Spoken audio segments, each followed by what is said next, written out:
الحمد لله رب العالمين الذي أمرنا بالدعاء فقال وقال ربكم ادعوني أستجب لكم فوعدنا بالإجابة فقال وإذا سألك عبادي عني فإني قريب أجيب دعوة الداعي إذا دعان والصلاة والسلام على رسول الله الذي وعدنا بالإجابة عندما ندعو إلى الله سبحانه وتعالى فقال من ضمن دعائه في أسماء الحسنى اقتداء من أصحابه صلى الله عليه وسلم أرأيت ماذا دعوت فقد دعوت بأسمائه الأعظم إذا دعي بها أجاب وإذا سئل بها أعطى اللهم صل وسلم وبارك على رسولك الكريم النبي الأمين وعلى آله وصحبه وأمته إلى يوم الدين أما بعد فيا عباد الله أوصي نفسي وإياكم بتقوى الله فقد فاز المتقون فلا تموتن إلا وأنتم مسلمون. Saudariku sekalian, para ibu baik yang di dalam ruang masjid ataupun yang di luar masjid, di sekitaran Masjid Trans Studio, saya ingin mengajak pada seluruhnya tanpa kecuali, mari kita senantiasa bersyukur pada Allah Subhanahu wa taala atas nikmat yang telah kita dapati sampai dengan pagi hari ini. Syukur itu selalu menambah ketenangan di dalam jiwa. Syukur itu bisa mengentaskan sebagian persoalan hidup yang kita rasakan.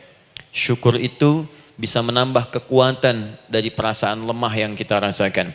Dan syukur itu puncaknya bisa mengantarkan ke dalam surga terbaik yang dijanjikan, hingga Allah menyebutkan kemudian dalam Al-Quran, wa qalilun min ibadiyas syakur, sedikit sekali di antara hamba-hambaku itu yang bisa menjadi orang yang pandai bersyukur kepada Allah Subhanahu wa taala. Mudah-mudahan hidupan kita sampai hari ini seluruhnya diterima oleh Allah Subhanahu wa taala sebagai amal saleh, dan semoga yang belum mendapatkan hidayah untuk berislam sampai dengan pagi hari ini dihunjamkan hidayah kepada dalam jiwanya oleh Allah Subhanahu wa taala agar bisa berislam sebelum wafat menghadap Allah Subhanahu wa taala.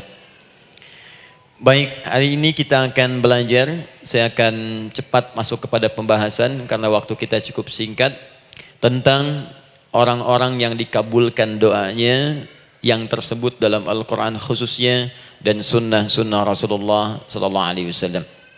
Kita akan bagi pembahasan kita ke dalam 3 bagian. Pertama, kenapa kita mesti berdoa? Di poin pertama. Pertama, kenapa kita mesti berdoa?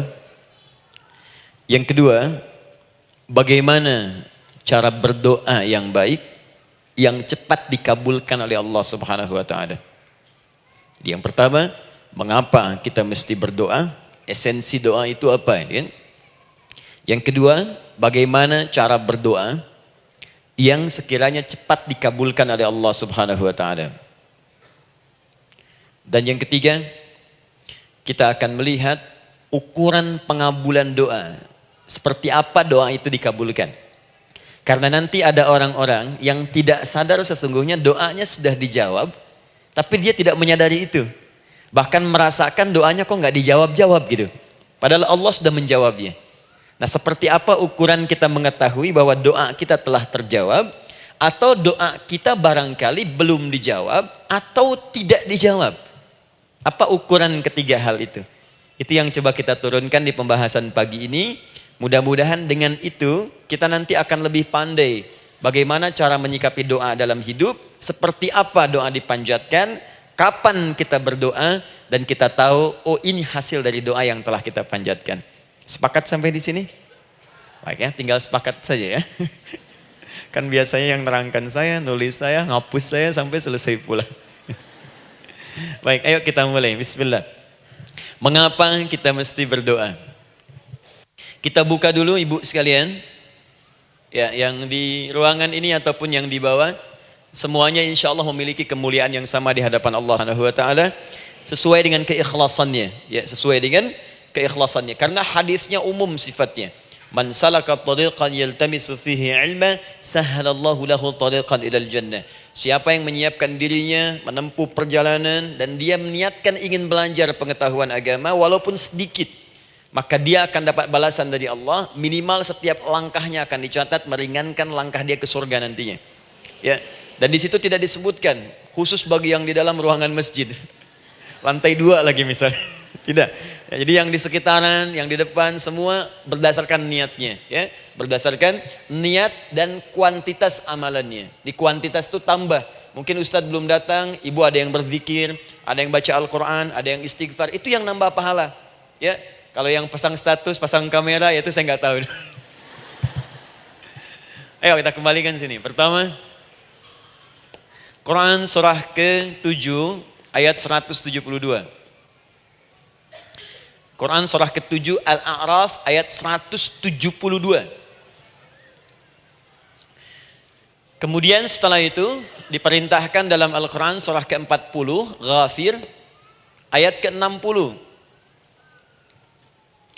Lalu kita praktekkan ini dalam keseharian kita. Saya beri contoh misalnya Quran surah ke-2 ayat ke yang paling banyak nih dibaca 201.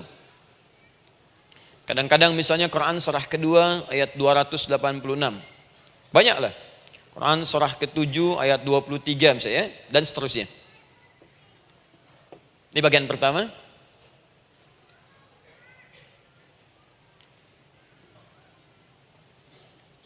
Bagian kedua, nanti kita akan belajar bagaimana cara berdoa yang baik yang dikabulkan. Kita ambil satu Quran ke-2 ayat 186. Kemudian yang kedua kita ambil contoh Quran surah ke-17 ayat 110. Kemudian yang ketiga kita ambil contoh yang paling dahsyat di Al-Quran surah ke-3 ayat 38 sampai 39. Ada yang belum berdoa sudah dikabulkan. Masya Allah. Ini ada di Quran misalnya surah ke-3 ayat 31. Nanti turunan amalannya misal di Quran surah 51 ayat 15 sampai dengan 18. Saya bulati yang 18-nya. Bagian ketiganya nanti kita uraikan di bagian akhirnya. Baik, kita bisa mulai insyaallah. Baik, kita bagian pertama, mari kita mulai. Saya ingin berkisah sejenak dengan menyampaikan Quran surah ke-7 Al-A'raf ayat 172. Allah berfirman, A'udzu minasyaitonir rajim, wa idz akhadha rabbuka min bani adama min zuhurihim dzurriyyatahum wa ashhadahum ala anfusihim alastu bi rabbikum qalu bala syahidna. Ada ayatnya? Baik ya, di Quran surah ke-7 Al-A'raf ayat 172. Wa idz akhadha rabbuka min bani Adam. Kata Allah, dan ingatlah, pahamilah, pelajarilah, dalamilah. Teman-teman sekalian, ingat kalimat idz itu, idz dalam Al-Quran, termasuk dalam bahasa Arab, itu bukan sekedar mengingat. Idz itu bisa mengandung arti memahami dengan dalam. Menganalisis. Ya, memaknai itu idz. Jadi bukan sekedar mengingat. Bukankah ibu kalau mengingat sesuatu berusaha mendalaminya? Ya, kalau nggak percaya saya tanya begini. Coba ibu ingat kemarin jam 5 sore ada di mana? Bukankah sekarang sedang mendalami sesuatu? Sedang mencari memori jam 5 sore kemarin ada di mana? Setelah itu dihimpun jadi sesuatu lalu disampaikan dengan terstruktur, dengan rapi. Oh, kemarin saya ada di sini, di sini, di sini, mengerjakan ini. Itu idz dalam bahasa Arab. Kalau di Al-Quran ada kalimat idz, itu berarti bukan sekedar kita diminta mengingat, tapi juga merenung, mendalami, memahami dengan dalam. Paham insyaallah? Baik, sekarang perhatikan. Nanti kalau ibu baca Al-Quran, maksud saya, ibu bisa menerjemahkan sendiri dan memahami dengan baik. Ya, misal kalimat idz pertama dalam Al-Quran misal ditemukan di Quran surah kedua ayat 30. Wa idz qala rabbuka lil malaikati inni ja'ilun fil ardi khalifah. Idz akan ditemukan. Nah, sekarang ayat tentang korelasinya dengan doa, kita buka Quran surah ke-7 tadi ayat 172. Wa idz akhadha rabbuk, dan pahami ya kata Allah, renungkan ya, maknai dengan dalam ketika Allah menyampaikan, membuat komitmen dengan semua anak cucu Adam tanpa kecuali. Semuanya. Ingat kalau ditemukan kalimat Bani Adam. Bani Adam disebutkan 7 kali dalam Al-Quran. Ya. Berapa kali? 7 kali. Kalimat Bani Adam. Bani Adam. Ini menunjuk pada semua keturunan anak cucu Adam sampai selesai kehidupan. Ya, dari Nabi Adam alaihissalam, kemudian pasangannya Sayyidah Hawa alaihissalam, kemudian keduanya mulai berumah tangga, melahirkan keturunan. Diabadikan di Al-Quran surah keempat, ya, surah Ibu, ayat yang pertama.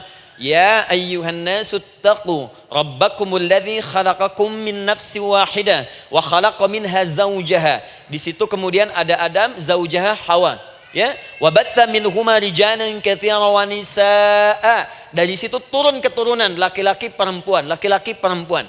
Nanti menyebar, Bu, ya, menyebar. Ada yang ke Chicago, ada yang di Chicago, ada yang di Singaparna, ada yang di Singapura. Semua nyebar. Ya, di Sunda, dari Jawa sampai ke Sumatera, sampai Indonesia, sampai Nusantara, sampai Asia, Eropa, sedunia. Nanti penyebarannya disebutkan di Quran surah ke-49 ayat ke-13. Ya ayyuhan nasu inna khalaqnakum min dzakarin wa untha. Hai manusia, semua saya ciptakan ada 2 jenis. Kalau bukan laki-laki itu pasti perempuan. Jadi tidak ada yang ketiga. Ingat ya? Kalau bukan laki-laki siapa? Perempuan. Jadi tidak ada misalnya, maaf, laki-laki yang keperempuan-perempuanan, yang gerakannya melambai, ya, kata-katanya terlampau lembut misal, dan tidak ada pula perempuan yang perkasa, ya, terlampau kuat misalnya, melampaui batas-batas standarnya. Jikalau bukan laki-laki pasti perempuan. 2 saja. Jadi kalau misalnya masih ada yang bingung, tentukan dirinya, ya, dan lihat fitrahnya. Lihat fitrahnya. Baik, kemudian waja'alnakum syu'uban wa qabaila. Kami tempatkan kalian mungkin beda-beda tempat. Syu'ub, beda tempat. Ya, ada yang misalnya RT, RW, kecamatan, beda kampung, beda negara, sampai seluruh dunia. Wa qabail, satu tempat itu sukunya bisa beda. Coba Ibu lihat misalnya, ya, di daerah Sumatera saja ada berapa suku? Di Sunda paling banyak suku, ya? Banyak sekali. Jadi bisa lain-lain, bisa beda-beda. Nah, lita'arafu, semua saling mengenal, silakan. Nah, ketika semua tadi ditempatkan di semua pelosok dunia, baik laki-laki, perempuan, dari anak keturunan Adam, itu semua anak keturunan Adamnya disebut dengan satu nama saja dalam Al-Quran, yaitu Bani Adam. Jadi kalau kita mau cari keturunan kita, sampai ke asal mula kita, dari kita sekarang, itu semua akan tersambung kepada Adam alaihissalam. Puncaknya akan ke sini. Ya. Dan tidak akan nyasar kemana-mana, Bu. Ya, ada sebagian manusia nasabnya tidak ingin ke Adam, inginnya bergeser, sehingga mengatakan manusia berasal dari monyet katanya. Ya. Ada yang berkata begitu. Ibu sampaikan saja kalau bapak dari monyet, silakan saja, jangan ngajak-ngajak saya, gitu ya. Nah, jadi semua manusia itu pasti akan kembali ke sini, ya, ke Adam alaihissalam. Karena itu saya pernah sampaikan termasuk di sini di hadapan ibu semua, masih ingat mukjizat pertama Rasulullah sallallahu alaihi wasallam saat lahir ke muka bumi. Ingat, Nabi itu sebelum dilantik menjadi Rasul dalam usia 40 tahun, turun surah Al-Alaq, itu diberikan oleh Allah keistimewaan tanda-tanda kenabian. Apa di antara tandanya? Allah perjelas nasab keturunannya sampai Nabi Adam, padahal lahirnya itu ayahnya sudah wafat.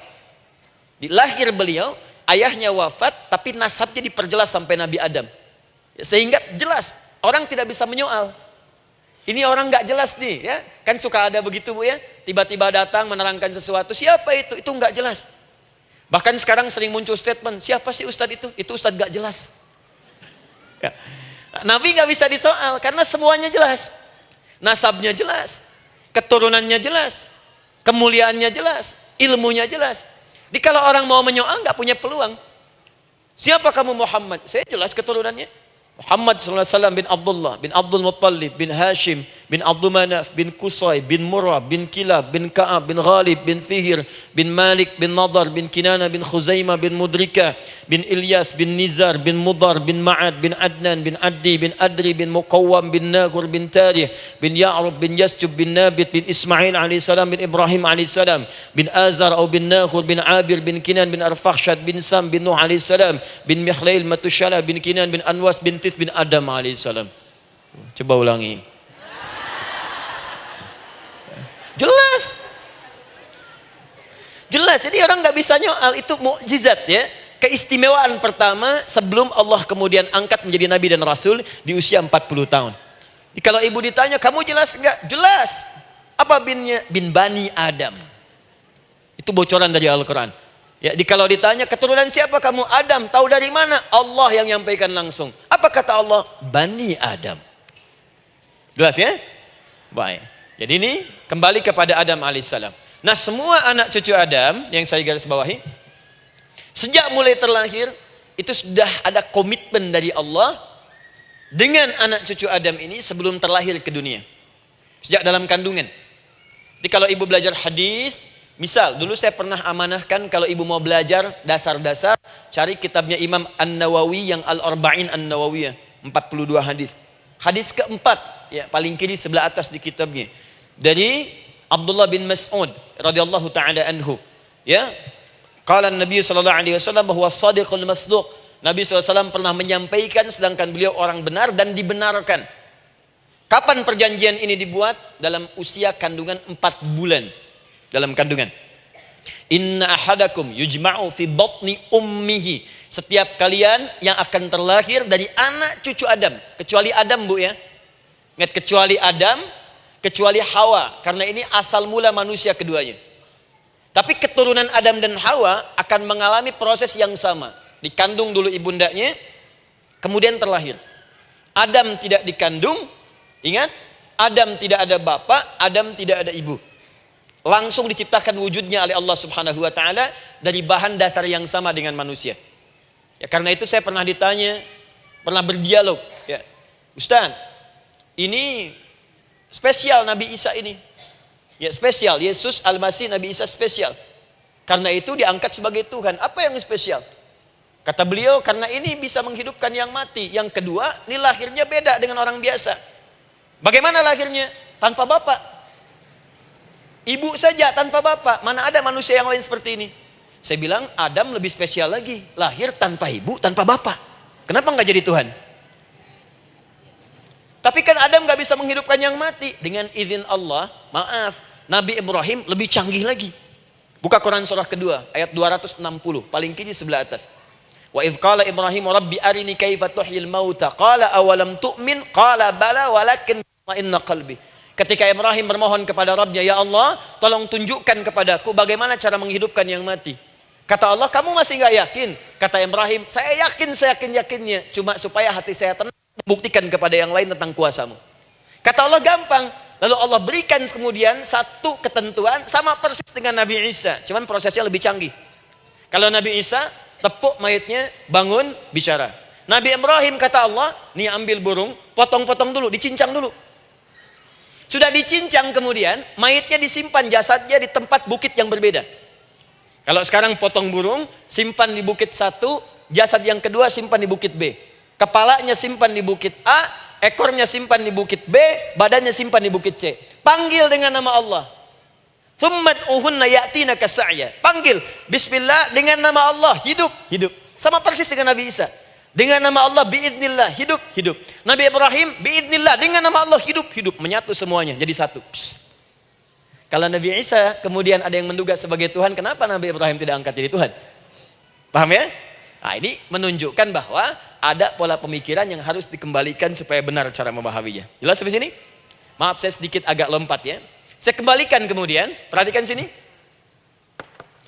Inna ahadakum yujma'u fi batni ummihi. Karena itu semua anak cucu Adam, beda dengan Adam, akan proses lahirnya dikandung dulu di perut ibundanya.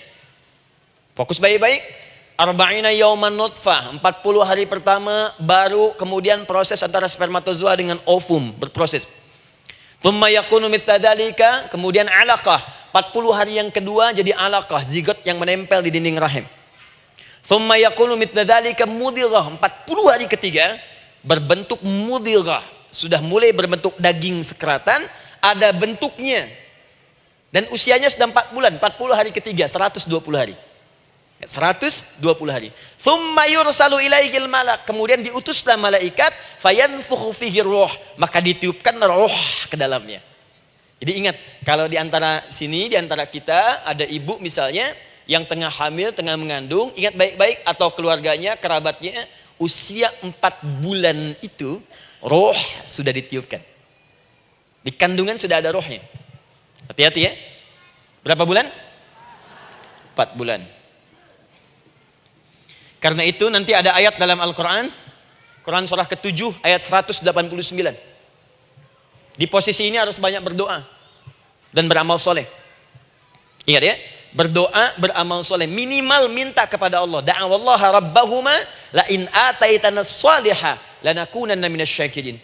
Minta banyak kepada Allah, ya Allah jadikan anak saya anak yang soleh, jadikan anak saya anak yang soleh. Dari usia itu 4 bulan sampai ke atas menjelang lahiran. Nanti diiringi oleh amal soleh kedua orang tuanya. Ini sudah penelitian dokter muslim, khususnya di Asia Tenggara. Saya diskusi dengan seorang dokter muslim, ternyata ada korelasi amal soleh yang dikerjakan kedua orang tua, ayah dan bunda, atau calon ayah dan bunda, kepada anak yang sedang dikandung, yang belum dilahirkan. Jadi kalau orang tuanya rajin baca Al-Quran, itu berpengaruh ke anak, Bu. Dan penelitian terkini, itu mempercepat anak itu menjadi seorang penghafal Quran ketika lahir. Ya, pernah satu kali dibacakan Al-Quran, posisi janin itu berubah. Seperti sujud gitu. Itu penelitian sudah di MRI waktu itu dilihat ya, kelihatan.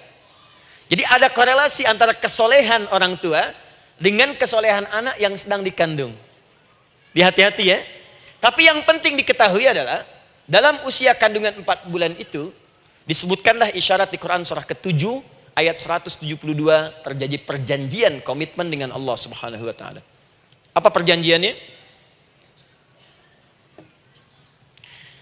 Wa idz akhadha rabbuka min bani adama min zuhurihim dzurriyyatahum wa asyhadahum ala anfusihim. Lihat perjanjiannya, saya fokus di kalimat ini, alastu bi rabbikum. Rabb. Apakah engkau akan berkomitmen saat ini? Bersaksi? Karena kalimatnya bersaksi. Wa asyhadahum, dan mereka bersyahadat, bersaksi, komitmen. Di komitmennya menggunakan kata syahadat di sini. Karena itu nanti setiap bayi yang sudah terlahir dari rahim ibu manapun itu berada dalam keadaan suci karena sudah bersyahadat dalam perut ibundanya. Masih ingat hadis ini? Kullu mauludin yuladu 'alal fitrah. Setiap yang terlahir dari rahim perempuan manapun itu membawa fitrah. Apa di antara fitrah yang dimaksudkan itu? Fitrah keislaman, fitrah mengakui Allah sebagai Tuhan. Itu nanti ada di Quran surah ke-30 ayat ke-30, paling kanan sebelah atas. Quran surah 30 ayat 30.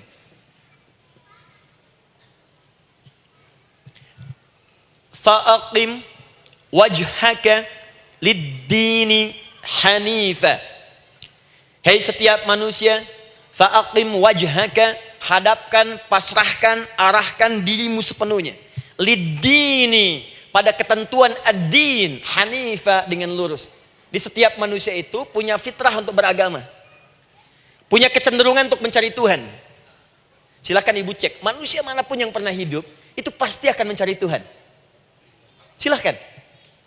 Karena itu Allah beri jalan, begini cara mencarinya. Fitratallahi allati fataran nasa 'alaiha, itulah fitrah manusia yang telah Allah berikan pada dirinya bahkan sebelum dia terlahir. Di antara fitrah manusia ada kecenderungan untuk mencari Tuhan. Ada kecenderungan untuk mendekat kepada Allah. Bahasa Qur'annya din, lid-dini hanifa. Apa itu din? Itulah Islam. Quran surah ke-3 ayat 19. Inna dina indallahil Islam. Karena itu silakan cek, semua orang itu pasti akan mencari Tuhan. Setiap manusia. Ada yang melihat kayaknya ada di hewan, kayaknya ada di pohon, kayaknya ada di alam, kayaknya ada di patung, kayaknya ada di... Mencari dia. Terus Allah beri jalan. Kalau kamu ingin mencari yang benar, din yang dimaksud Islam, diberikanlah tuntunan dalam Islam. Jelas sampai sini? Baik, karena itulah kemudian setiap bayi yang terlahir itu disebut oleh Nabi dia suci, dia bersih karena telah membawa risalah Islam dalam dirinya. Hanya sayang nanti fa abawahu yuhawidanihi au yunassaranihi au yumajjisanihi. Lingkungan nanti akan merubah dia keluar dari fitrahnya. Bisa dipengaruhi, tiba-tiba berubah misalnya keyakinan. Bisa karena kejadian tertentu dia jauh dari Allah Subhanahu wa taala. Dia muslim, cuman karena kondisi tertentu, pekerjaan menjauhkan dia dari Allah, lupa sholat. Telenovela menjauhkan dia dari Al-Quran. WhatsApp, Facebook, media sosial melupakan dia dari ibadah. Coba ibu, kalau online setiap hari berapa kali dengan media sosial? Ganti status. Online dengan Allah berapa kali dalam sehari? Coba hitung. Online dengan Allah yang paling maksimal kan sholat fardu 5 kali. Kalau 1 kali 5 menit kali 5 cuma 25 menit. 25 menit online dengan Allah. Berapa menit online dengan media sosial yang tidak nyata? Dan cita-cita masuk surga. Ayo sini. Nah, saya belum selesai. Jadi yang pertama, dalam perjanjian 4 bulan ini, pertama ada komitmen bersyahadat menuhankan Allah. Tapi yang kedua, ini yang dahsyat.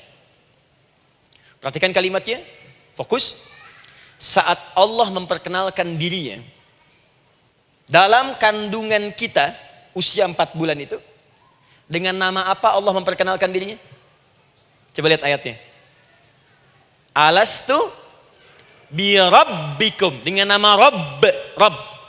Wa idh akhadha rabbuka min bani adama dzurriyyatahum wa ashhadahum ala anfusihim alastu bi rabbikum, dengan nama Rabb. Nah, ibu sekalian, kata Rabb ini itu berasal dari kata ar-rububiyah. Ar-rububiyah yang berarti sifat merawat, memberikan semua kebutuhan. Saya ulang ya. Merawat, memberikan semua kebutuhan. Sudah? Menyayangi, memaafkan, mengasihi, mengampuni. Masya Allah. Merawat, memenuhi sebuah kebutuhan, menyayangi, memaafkan, mengampuni. Jadi semua hal yang terkait dengan perhatian ada pada kalimat Rabb. Sifatnya disebut dengan rububiyah. Zat yang memperhatikannya disebut dengan Rabb, namanya Rabbun. Baik. Pelan-pelan. Seakan-akan Allah ingin berkata begini. Hei, engkau buat perjanjian dengan saya sekarang. Engkau bersaksi, saya sebagai Tuhan. Siap bersaksi, menuhankan saya. Nanti ketika kamu lahir, apapun yang kamu butuhkan dalam kehidupan, aku akan berikan. Kamu akan saya rawat. Kalau sakit, kamu saya sembuhkan. Minta sesuatu yang kamu butuhkan, saya akan berikan. Kamu butuh sesuatu, saya akan hadir. Kamu salah minta maaf, saya maafkan. Kamu dosa minta ampun istighfar, saya ampuni. Kamu ingin sesuatu yang lebih baik, saya berikan. Pokoknya semua yang kamu inginkan selama engkau butuhkan dan itu baik, aku berikan. Kira-kira, maaf Bu ya, maaf sekali. Kalau ada yang nawarkan pada ibu, mau nggak ikut saya? Nanti sebuah kebutuhannya saya berikan. Kalau sakit saya berikan jaminan kesembuhannya. Kalau butuh sesuatu saya berikan. Kalau ingin ini itu selama butuh saya sampaikan. Kira-kira ibu nolak atau ikut? Baik. Ikutnya mikir dulu atau tidak? Tidak. Jangankan yang tinggi-tinggi Bu ya. Suami aja nawarkan. Mah mau nggak ikut papa? Papa nanti kasih handphone S10. Sama gelang nggak Pak? Ikut ya. Dan tanpa pikir. Dalam bahasa Arab, sesuatu yang disetujui tanpa difikirkan lagi, itu disebut bala namanya. Bala, sekali saja. Sekali, ya, tidak 2 kali. tidak ditambah, tidak dikurangi. Ingat, kalau Allah sudah sampaikan kalimat, jangan tambah, jangan kurangi, ya. Bala tidak ditambah nga, tidak disebutkan 2 kali. Bala. Ya. Bala itu artinya siap. Ya. Tanpa fikir. Karena memang nggak ada yang dipikirkan lagi. Apa yang mau dipikirkan? Semua kebutuhan dikasih. Semua keinginan dikabulkan sepanjang baik. Kalau sakit ada jaminan disembuhkan. Dikasihi, disayangi, salah dimaafkan. Ya, kalau dosa diampuni. Apalagi yang kurang, nggak ada aib, nggak ada yang kurang, sempurna semua. Kita katakan bala tanpa fikir. Karena itu, perhatikan, setiap kita kemudian, ibu sekalian, datang terlahir ke bumi, mengalami kehidupan, fitrah kita setiap mendapatkan kebutuhan, kita akan menyebut nama Allah Subhanahu wa taala dengan nama yang telah dijanjikan itu. Silakan ibu cek. Bukankah ibu ketika ada kesulitan memohon kepadanya? Ya Allah, tolong sembuhkan ya Allah. Ya Allah, lancarkan ya Allah. Ya Allah, sukseskan suami saya. Ya Allah, tenangkan kehidupan rumah tangga kami. Ya Allah, anugerahkan solusi. Ya Allah, sembuhkan ibu saya. Semua minta kan? Dan dahsyatnya, ketika ibu memohon kepada Allah itu, ibu gunakan kalimat yang telah disepakati ketika Allah sampaikan kepada kita. Rabb, Rabb, Rabb. Perhatikan, kalau ibu berdoa, doa apa paling favorit? Rabbana atina fid dunya hasanah. Fil akhirati hasanah. Wa qina. Doa apa itu? Sapu jagat. Baik. Bu bayangkan, Nabi aja nggak tahu tuh istilah itu sapu jagat. Ibu tahu? Wah, Masya Allah, Indonesia kreatif. Luar biasa. Ada doa sapu jagat, nggak ada doa sapu nggak ada jagatnya, ada doa jagat nggak ada sapunya. Pokoknya luar biasa lah. Ya. Ya, lihat, bukankah kalimatnya dibuka dengan Rabb? Rabbana atina fid dunya sana. Rabbana zalamna anfusana wa illam taghfir lana wa tarhamna lanakunanna minal. La yukallifullahu nafsan illa laha ma kasabat wa 'alaiha mak. Perhatikan, Rabbana la innasina Rabbana Rabb. Ini ayatnya. Sapu jagat Quran surah 2 ayat 201. La yukallifullahu Quran surah 2 ayat 286. Rabbana zalamna Quran surah 7 ayat 23. Yang ingin saya sampaikan, setiap kita butuh sesuatu, kita menyebut namanya dengan kalimat Rabb. Kenapa kita katakan Rabb? Karena Allah sendiri menyebutkan dengan kalimat Rabb. Alastu bi rabbikum, saya nanti adalah Tuhan yang akan memperhatikan kalian, menyayangi kalian. Saya Tuhan yang akan merawat kalian, memberikan semua kebutuhan.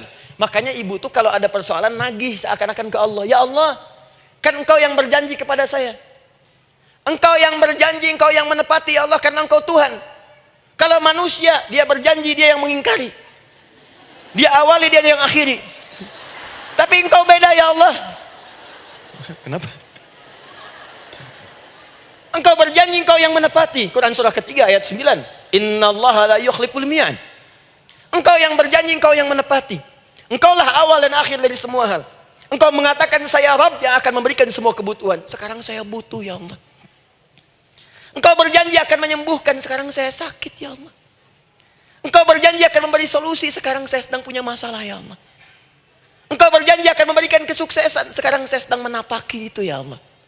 Makanya ibu sebutkan kalimat Rabb, Rabb, Rabb, Rabb.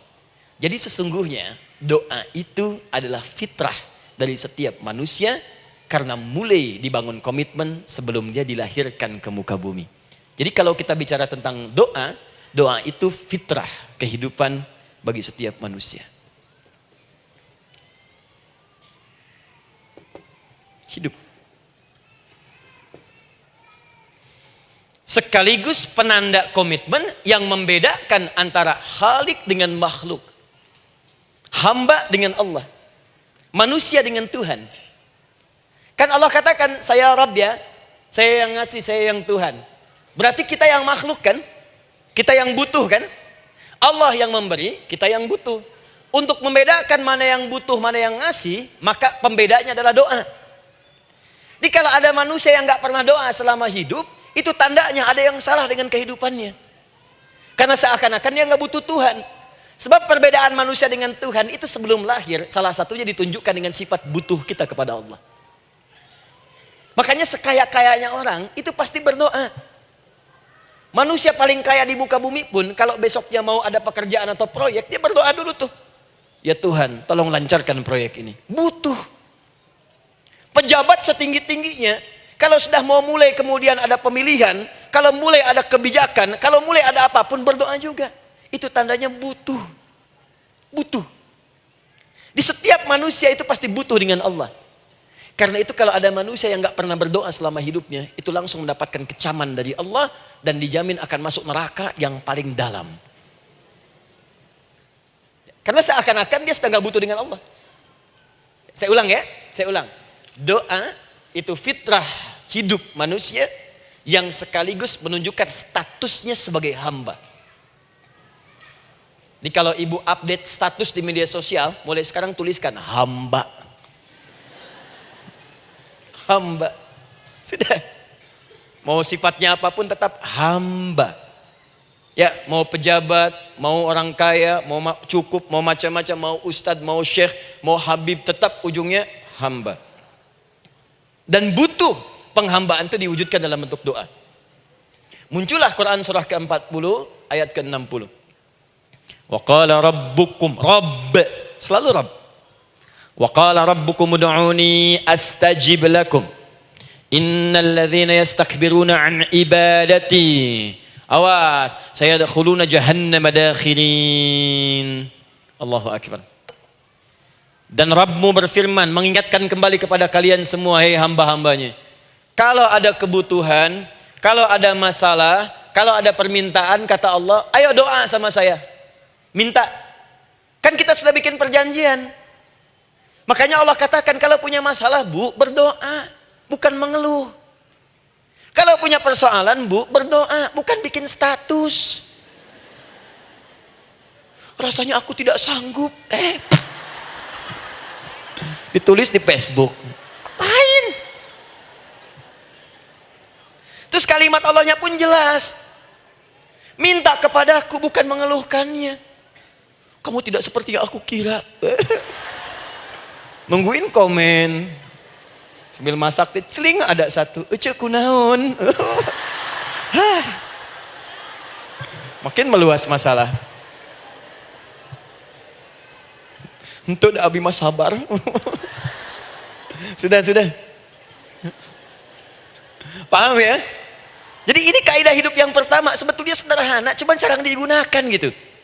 Sederhana, cuman jarang dipakai. Kata Allah kan, kamu doa itu, saya kasih ketenangan. Jadi Bu, gini, doa itu manfaatnya, walaupun solusi belum datang, tapi hati tenang. Tenang. Jadi kalau mau curhat-curhat sama Allah, sampaikan, minta, mohon, berikan. Minimal tenang. Saya kasih rahasia ya. Ini di antara kita saja nih. Lihat sini. Saya hapus dulu deh. Bismillah. Masya Allah. Mau ngapus sendiri, nulis sendiri, penghapus, lari sendiri.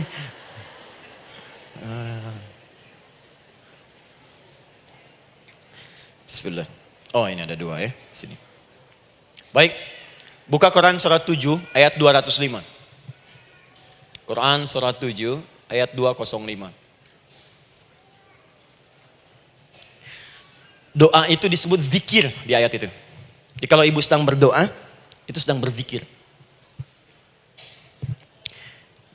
Wadhkur rabbaka fi nafsika tadarruan wa khifatan wa dunal jahri minal qaul. Ada ayatnya? Oke. Pakai Rabb lagi kan? Wadhkur rabbaka. Kalau engkau punya masalah, kata Allah, sekecil apapun. Di rumah tangga kah, di kantor kah, kehidupan sosial kah. Kata Allah, ayo sebut, minta kepada Allah. Berdoa. Doa disebut dengan zikir. Zikir itu semua kegiatan yang membuat kita ingat Allah. Zikir. Baca Quran, zikir. Dalilnya Quran surah ke-15 ayat 9. Inna nahnu nazzalna dzikra. Kami turunkan Al-Quran sebagai zikir. Menghafal Quran, zikir. Quran surah 54 ayat 17, ayat 22, ayat 32, ayat 40. Walaqad yassarnal Qur'ana lidzikri. kami akan mudahkan Al-Quran untuk diingat, dihafalkan. Zikir, sebagai zikir kepada Allah. Ibu selepas sholat, baca subhanallah, alhamdulillah, Allahu Akbar, zikir. Quran surah keempat, ayat 103. فَإِذَا قَضَيْتُمُ الصَّلَاةَ فَاذْكُرُ اللَّهِ. Maka jika anda telah tuntas mengerjakan sholat, segera berzikir kepada Allah. Sholat sendiri, zikir. Quran surah ke-20, ayat ke-14. Innani anallahu la ilaha illa ana fa'budni wa aqimis salata li dzikri. Saya Allah, kata Allah. Tidak ada Tuhan selain saya. Sembah saya. Bagaimana menyembah Allah? Tunaikan salat sebagai zikir kepada Allah. Zikir. Di zikir semua amalan yang mendekatkan kita dengan Allah. Doa itu satu dari bagian zikir. Tapi tahukah ibu fungsi zikir yang paling utama itu apa? Quran surah 13 ayat ke-28. Ala bidzikrillahi tatmainnul qulub. Yakinkan pada dirimu, kalau zikirmu benar kepada Allah, maka dia akan berdampak kepada hati menjadi lebih tenang. Zikir itu, manfaat pertamanya, membuat hati tenang, Bu. Tadi saya contohkan. Baca Al-Quran, zikir kan? Jadi kalau ibu sedang tidak tenang, sedang gelisah, ada masalah, daripada mengeluh sana sini, wudu, Bu, wudu. Ambil mushaf, baca. Saat baca itu mungkin solusi belum datang, tapi hati itu lebih tenang. Kaitan dengan bahasan kita, doa, minta. Doa. Jadi kalau orang punya masalah itu kalau berdoa, walaupun solusinya belum datang, walaupun kemudian jawabannya belum tiba, minimal hati ibu itu tenang. Ini dia. Kan surah 13 ayat 28. Rumus ini pakai. Gunakan dalam hidup. Karena yang tahu kehidupan kita itu Allah yang menciptakan kita. Yang tahu pesawat, yang bikin pesawat. Yang tahu handphone, yang bikin handphone. Yang tahu mikrofon, yang bikin mic-nya. Yang tahu kita, yang menciptakan kita. Ikutilah petunjuk Allah yang menciptakan kita, maka akan langsung terasa manfaatnya. Ibu tidak percaya, silahkan lakukan. Rasakan bedanya, bedakan rasanya, dan pasti akan terasa bedanya. Akan lain. Tuh. Doa.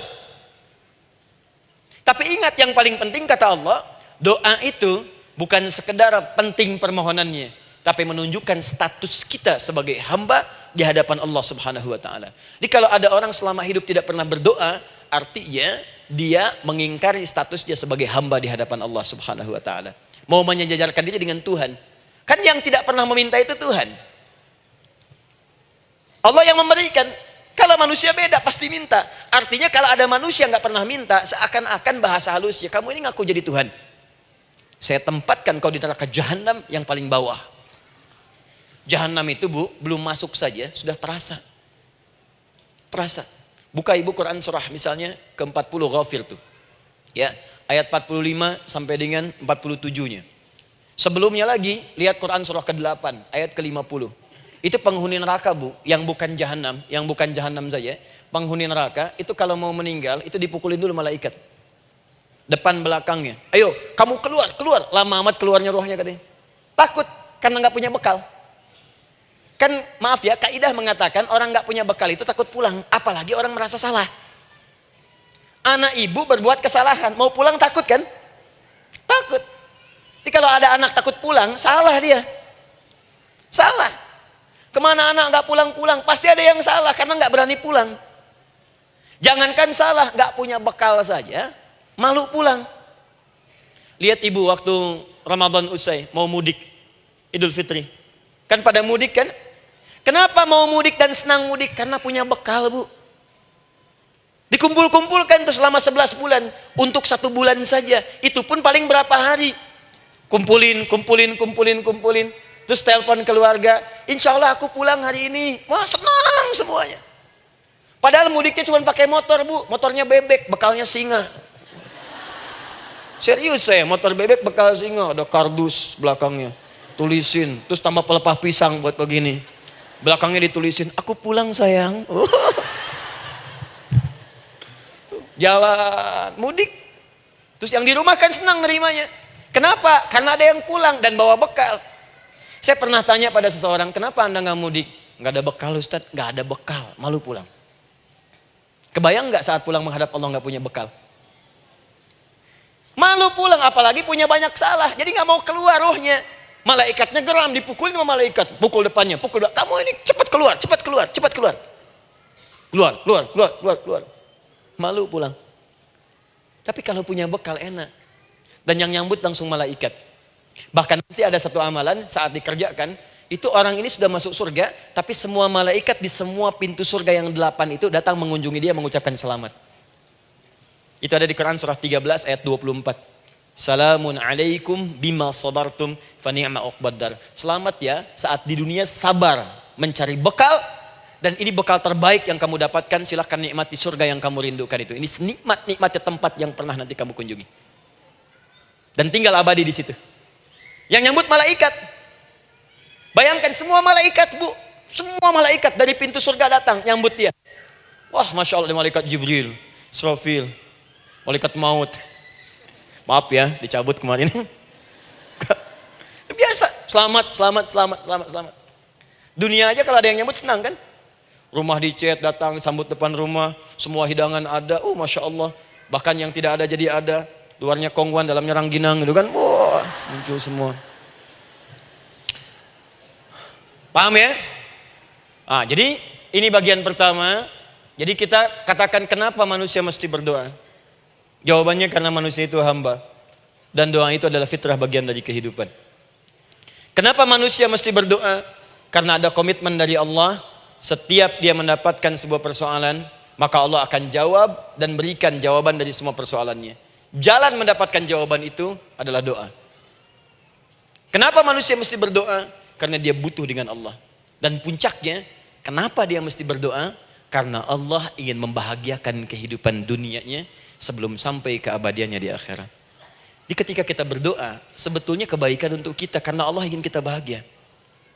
Ingin mudah hidupnya. Jadi kalau ada orang nggak berdoa, sesungguhnya dia sedang menyulitkan diri sendiri dalam kehidupan dunianya sampai ke akhiratnya. Jelas sampai di sini? Masya Allah. Alhamdulillah. Baik, kalau sudah paham, saya hapus ini, kita masuk bagian yang kedua. Hapus lagi. Sub Muslimah edisi ke-15. 15 kali datang sendiri, ngulangin sendiri, nulis sendiri, ngapus sendiri. Masya Allah. Tinggal lihat, catat, masuk surga. Masya Allah. Alhamdulillah. Baik. Baik. Sudah? Alhamdulillah. Saya ingin setiap pembahasan kita dipahami ya. Saya tidak menyukai kalau datang melihat tapi nggak paham gitu. Ya, dengar tapi nggak paham. Saya tidak ingin satupun keluar dari sini kecuali paham. Ya. Ibu paham? Paham Ustaz. Pada pamitnya silahkan. Apa yang Ibu pahami? Doa. Ya. Dah. Nah, sekarang masuk bagian kedua. Bismillah. Kalau sudah mengerti yang tadi, persoalannya adalah bagaimana cara kita memohon kepada Allah. Itu dia. Bagaimana cara kita meminta? Kata Allah, kamu kalau punya masalah minta. Ya Allah, caranya bagaimana? Karena sesuatu yang dikerjakan tanpa ilmu dan tidak tahu caranya, itu bisa keliru. Hidup itu menyembah Allah tidak cukup dengan iman, Bu. Mesti pakai ilmu. Iman saja sekalipun kuat tanpa ilmu, itu bisa salah. Kuat ingin mendekat kepada Allah. Ya Allah, aku ingin ibadah, aku ingin ibadah. Kuat. Saya punya kawan dulu di pesantren. Tahun kedua. Dia sudah berubah. Ya, tadinya orang tuanya melihat anaknya Masya Allah, tiba-tiba ada perubahan. Senang ibadah, Bu. Malam-malam dia bangun. Ini kisah nyata, saya alami sendiri. Masya Allah, saya senang sekali. Kita saling doakan, dia bangun malam tahajud. Bangun jam 2, Anda bayangkan. Yang sebelumnya menjelang subuh atau apa. Ini malam Jumat lagi, malam libur. Malam libur biasanya santri itu kebanyakan ada yang keluar, ada yang main, ada yang macam-macam. Ini dia malam tahajud. Jam 2 bangun. Saya bahagia sekali. Udah bangun, sholat, selesai. Cuman pas waktu mau subuh, kok saya lihat tidur. Saya bangunkan kan. Fulan, bangun. Oh iya, kata iya. Oh mungkin nanti mau nyusul. Saya pikir istirahat dulu. Saya ke masjid lah. Udah ke masjid dah selesai. Kita diskusi di masjid selesai. Semua pulang saya jam 7. Saya lihat masih tidur juga. Barangkali dia sudah tadi sholat mungkin di kamar, nggak sempat ke masjid karena capek. Tapi saya lihat kok posisinya nggak berubah. Di situ juga. Akhirnya setengah jam saya tunggu, saya bangunkan. Bangun. Bangun. Kenapa Adi katanya? Saya kira antum belum sholat subuh ya. Adi gimana sih? Kan udah saya jama dengan tahajud tadi. Udah saya jama dengan tahajud. Jadi memang kekuatan imannya lagi tinggi, cuman ilmunya kosong. Ini yang bahaya. Besok-besok kalau orang kayak gini sholat subuh bisa 4 rakaat. Ya. Karena itu berdoa penting, cuma kita mesti tahu caranya. Yuk kita mulai bagian pertama. Quran surah kedua ayat 186, paling kiri sebelah bawah. Sudah? Wa idza sa'alaka 'ibadi 'anni fa inni qarib. Fokus. Kata Allah, kalau hamba-hambaku Muhammad SAW bertanya kepadamu minta petunjuk untuk mencari-cari aku. Tuh Bu, coba lihat. Ayat doa dibuka lagi dengan kalimat hamba. Untuk menegaskan status kita. Jadi kalau ditanya, kita siapa di hadapan Allah? Makanya nggak usah sombong. Jangan sombong, karena kita cuma hamba. Karena itu ketika Korun sombong, Korun tuh manusia terkaya yang pernah hidup di bumi. Hartanya Bu, ini saya kasih bocoran sedikit, kunci berangkasnya saja, kemana-mana itu suka dibawa, dipikul paling sedikitnya 8 bodyguard, cuman bawa kunci berangkas saja begini. Di Korun pengen ngasih tahu, kalau ada yang pengen nyuri di tempat saya silahkan aja, ini aja bodyguard saya ngangkat kuncinya susah. Korun. Jadi kalau Anda tidak sekaya Korun, jangan ikutan sombong, telat. Telat, gak ada kerjaan, sudah ada yang lebih kaya. Ya. Dan apa yang terjadi? Fakhosabna kata Allah, kami telan. Likuifasi. Telan oleh bumi semua. Dengan kekayaannya semua habis. Jadi ketika ada seseorang yang lupa dengan statusnya sebagai hamba, maka Allah akan memberikan pelajaran kepadanya untuk taubat. Kalau nggak mau taubat juga, telan habis. Untuk menunjukkan kamu tuh bukan Tuhan, saya Tuhannya. Maka jangan ikutan sombong. Kalau ada yang baru punya Ferrari, Lamborghini, Lamborghini, ya, wah, bikin rame di jalan, cuman nggak update status, kasih tahu, maaf mas, telat. Itu gambaran hidup. Dan ingat, setiap dibuka dengan kalimat permohonan, itu kalimatnya hamba. Hambaku, hambaku, hambaku. Termasuk mau minta taubat, hamba. Quran surah 39 ayat 53. Qul ya ibadiyalladzina asrafu ala anfusihim la taqnatu min rahmatillah. Katakan Muhammad pada hambaku yang merasa banyak dosa, pengen berdoa minta taubat. Kata Allah, hamba. Saya terima taubatnya, hamba. Ini ya. Ini pun adab yang pertama dari Al-Qur'an, adab yang pertama, kalau kita ingin berdoa dan doa itu cepat ingin dikabulkan, maka berdoalah dengan cara menghamba di hadapan Allah Subhanahu wa taala. Jangan merasa tinggi.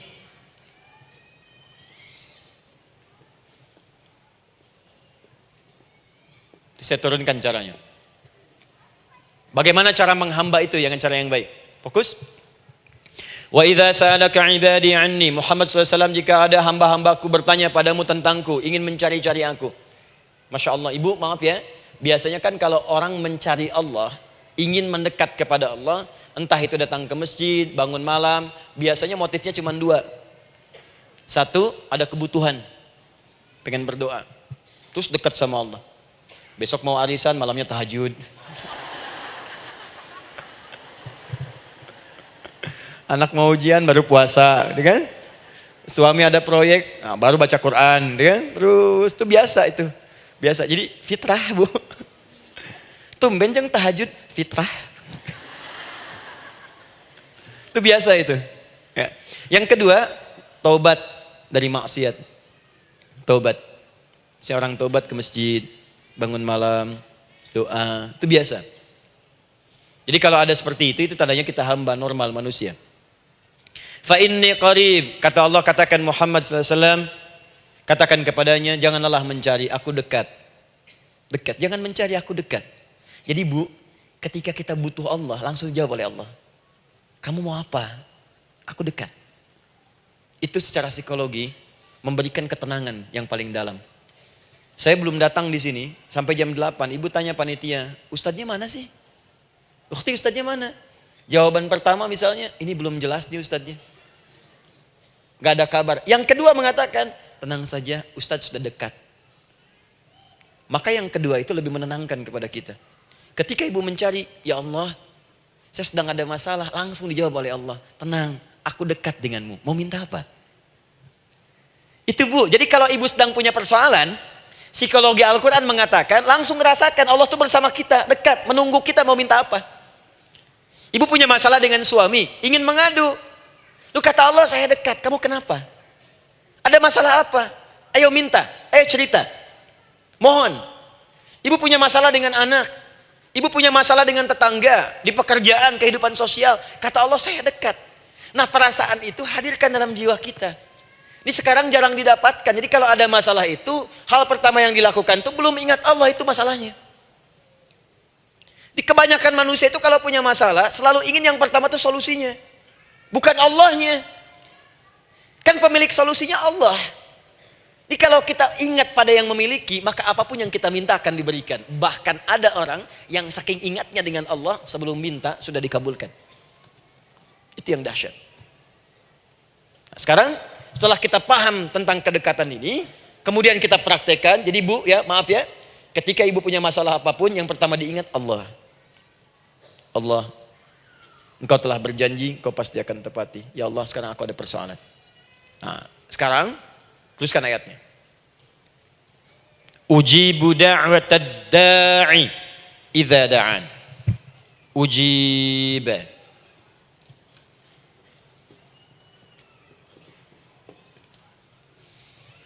Ujibu da'watad da'i idza da'an. Aku pasti akan menjawab, mengabulkan setiap doa hambaku jika dia bermohon kepadaku. Saya ingin ajarkan sedikit di gramatikal bahasa Arab. Ujib itu disebut dengan fi'il mudhari namanya. Saya kasih rumus cepat bu ya. Insya Allah kalau ibu fokus dengan rumus ini, ibu nanti bisa memahami Al-Quran dengan baik. Saya kasih satu kalimat, hafalkan baik-baik. Ini gampang kok. Anita. Ya, Anita.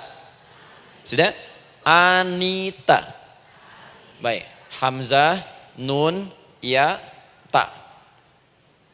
Satukan Anita. Kalau di dalam kalimat ibu baca Al-Quran, di depannya ada huruf hamzah ini, atau nun, atau ya, atau ta, maka itu rumus mudhari namanya. Gak usah dihafalkan mudharinya, ya, gak usah dihafalkan sampai bikin misalnya satu ungkapan Anita istrinya Pak Mudhari, gak usah, gak ada kerjaan, ya, gak usah dihafal. Saya hanya ingin tunjukkan pemahaman. Kalau ada bentuk seperti ini punya 3 makna. Kalau dalam bahasa Inggris itu disebut present, ya, continuous, dan future. Present, continuous, and future. Sekarang, terus, sampai kapanpun. Sekarang, terus berlangsung, continuous, and future, sampai kapanpun di masa depan. Ini bentuknya disingkat dengan rumus ini, Anita. Di dalam konteks pengabulan doa, kata Allah, ketika saya akan kabulkan. Kalau kamu punya masalah, kamu berdoa, saya akan kabulkan. Nah kalimat Allah saya akan kabulkan ini, bentuknya menggunakan mudhari. Ada hamzah di depannya, ujib. Artinya apa?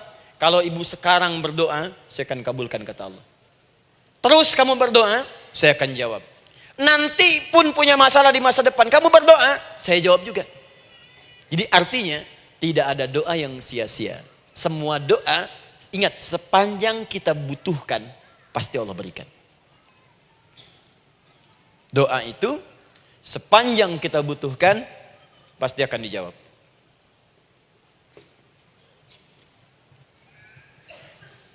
Nanti kapan dijawabnya, seperti apa jawabannya, nanti bagian ketiga.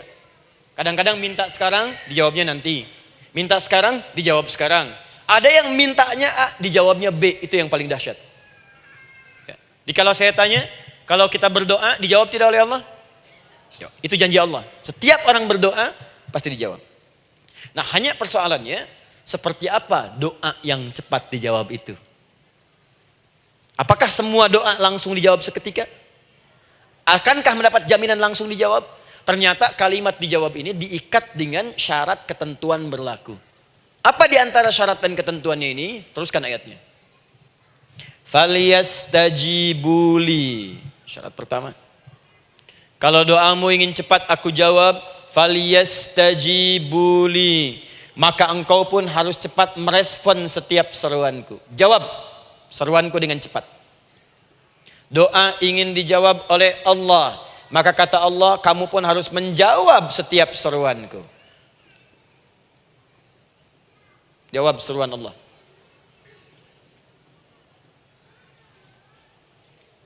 Ayo respon, adil. Maunya dapat gaji aja, kerja nggak mau. Ya? Apa ibu pikir duduk manis, santai di ruangan tengah, tiap bulan suami datang berikan uang belanja? Belum tentu. Kalau sikap tidak bagus, ya interaksi tidak mulia, maka belum tentu itu didapatkan. Maka syarat pertama kata Allah, kalau doamu ingin cepat aku jawab, maka setiap aku seru, cepatlah engkau kemudian kerjakan dan jawab itu.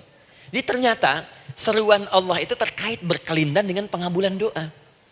Jadi ketika ibu diseru oleh Allah, diminta diperintahkan sesuatu oleh Allah, sebetulnya itu kunci untuk mendapatkan jawaban doa kita, Bu. Dipanggil kita, ayo cepat datang ke sini, mau minta apa? Minta, saya kasih. Apa di antara kunci doa itu, Ustaz? Yuk kita lihat. Adalah jawaban dari seruan Allah. Apa di antara seruan Allah itu? Saya beri contoh satu misalnya. Allah perintahkan kita untuk sholat. Bahkan diseru, diingatkan 5 kali dalam sehari. Sholat. Bukankah kita diseru, Bu? Dipanggil 5 kali sehari untuk sholat? Allahu Akbar, Allahu Akbar. Ya? Diingatkan kan? Ayo ingat Allah, ingat Allah, ingat Allah, ingat Allah. Allah Maha Agung, Maha Besar semuanya, dan seterusnya. Perhatikan baik-baik. Apa tujuan Allah menyeru kita dalam sholat? Ternyata bukan ingin memberikan beban ruku dan sujud. Bukan sujudnya yang penting. Karena semua makhluk tidak sujud pun tidak akan menurunkan status Allah sebagai Tuhan. Allah tetap Allah, gak ada ruginya. Yang rugi kita, ternyata ketika disuruh sujud, disuruh ruku itu, ternyata yang ditunggu itu bukan ruku sujudnya. Allah nunggu, punya masalah apa? Mau minta apa? Karena itu dalam ilmu fikih, ibu buka semua kitab fikih. Salat itu secara bahasa disebut dengan doa. Nama lain dari doa adalah salat. As-salatu hiya doa. Salat adalah doa. Karena itu semua bacaan dalam salat doa semua. Coba lihat. Baru takbir Allahu Akbar, doa iftitah. Al-Fatihah doa, Bu, jangan dikira Al-Fatihah nggak ada doanya. Nih, nanti saya berikan cepat ya, ini highlight dulu. Highlight dulu. Dalam sholat itu ada 4 keadaan. Ingat ini baik-baik. Nanti ibu manfaatkan, minimal zuhur lakukan. Ada berapa keadaan? 4. Ada 4 posisi, 4 keadaan dalam sholat. Yang kalau ibu berdoa benar, meminta di situ dengan benar, itu seketika akan dikabulkan. Seketika. 1 saat berdiri. 2 saat ruku'. 3 saat sujud. 4 sesaat sebelum salam. Berdiri, ruku', sujud, sesaat sebelum salam. Baik, sebelum saya bahas lebih jauh, saya ingin sampaikan dulu. Jadi ternyata ketika kita diminta oleh Allah menunaikan sholat, itulah cara kita memohon, Bu. Itulah waktu kita meminta. Dan dahsyatnya dalam sehari itu 5 kali ditungguin, Bu. Mana ada manusia di muka bumi ini buka pintu rumahnya 5 kali sehari cuma untuk memberikan apa yang dibutuhkan. Sesoleh-solehnya Ustadz, gak ada yang mengatakan, ayo 5 kali sehari datang aja ke rumah saya. Kalau butuh apa-apa ambil. Butuh kulkas, ambil kulkasnya. Butuh TV, ambil. Gak ada begitu. Allah itu maha baiknya, 5 kali sehari dipanggil. Dari subuh sampai zuhur. Kita bangun tidur aja, punya masalah gak? Ayo minta, disuruh sholat 2 rakaat. Dan sholatnya gak usah banyak-banyak, 2 rakaat aja dulu supaya gak ada beban. Itu pun kadang-kadang masih lupa berapa rakaat kita sholat. Ayo sujud, disuruh minta, punya masalah enggak? Terus dari subuh sampai ke siang, dipanggil lagi. Punya masalah lagi enggak? Disuruh zuhur 4 rakaat. Karena waktunya cukup panjang, suruh 4. Ayo minta. Ada masalah apa? Minta sujud kita. Minta mohon. Dari zuhur ke asar, ditanya lagi, ada masalah nggak? Panggil lagi. Ke maghrib sampai ke isya sebelum tidur. Supaya tidurmu enak, masalah nggak ada, tenang, nikmat, nyaman istirahatnya. Ada masalah nggak? Disuruh sholat lagi. Jadi kalau orang paham sholat itu kunci kebahagiaan, dia akan senang menunaikan sholat. Makanya ketika ibu bertanya, kenapa saya sholat? Dijawab oleh muadzin, hayya 'alas shalah, ayo sholat. Kenapa sih sholat? Hayya 'alal falah. Yuk bahagia. Ayo tenang. Yuk dapatkan apa yang kamu inginkan. Falah. Jadi kalau orang paham sholat itu menyelesaikan persoalan, tentu orang akan berbondong-bondong semangat untuk menunaikan sholat. Cuman sayang segelintir orang itu menilai sholat sebagai beban. Jadi sebagai kewajiban beban saja, makanya sholatnya nggak nikmat. Karak tadi duhur, ayeuna asar deui. Tuh. Ya bagaimana doanya bisa dijawab? Anda datang pada orang, tapi datangnya dengan marah-marah. Datangnya dengan mencelanya. Ya bagaimana dia bisa memberikan kebutuhan Anda? Anda datang pada Allah dengan niat yang tidak ikhlas. Setelah itu kemudian menggunjingkannya, bagaimana bisa dijawab? Tuntutan tinggi. Tapi datang tidak membawa prestasi, ya bagaimana bisa diberi? Catat tuh, bikin status. Paham ya?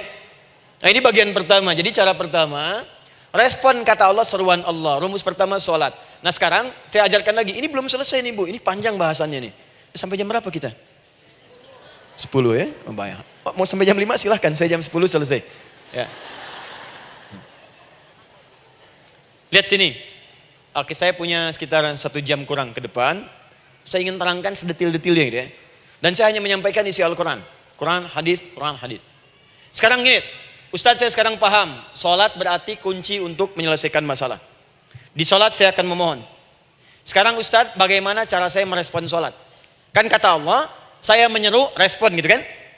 Kita dipanggil sholat nih, Allahu Akbar, dipanggil. Bagaimana cara meresponnya? Sebelum minta. Awas, ibu ingin datang mengajukan proposal.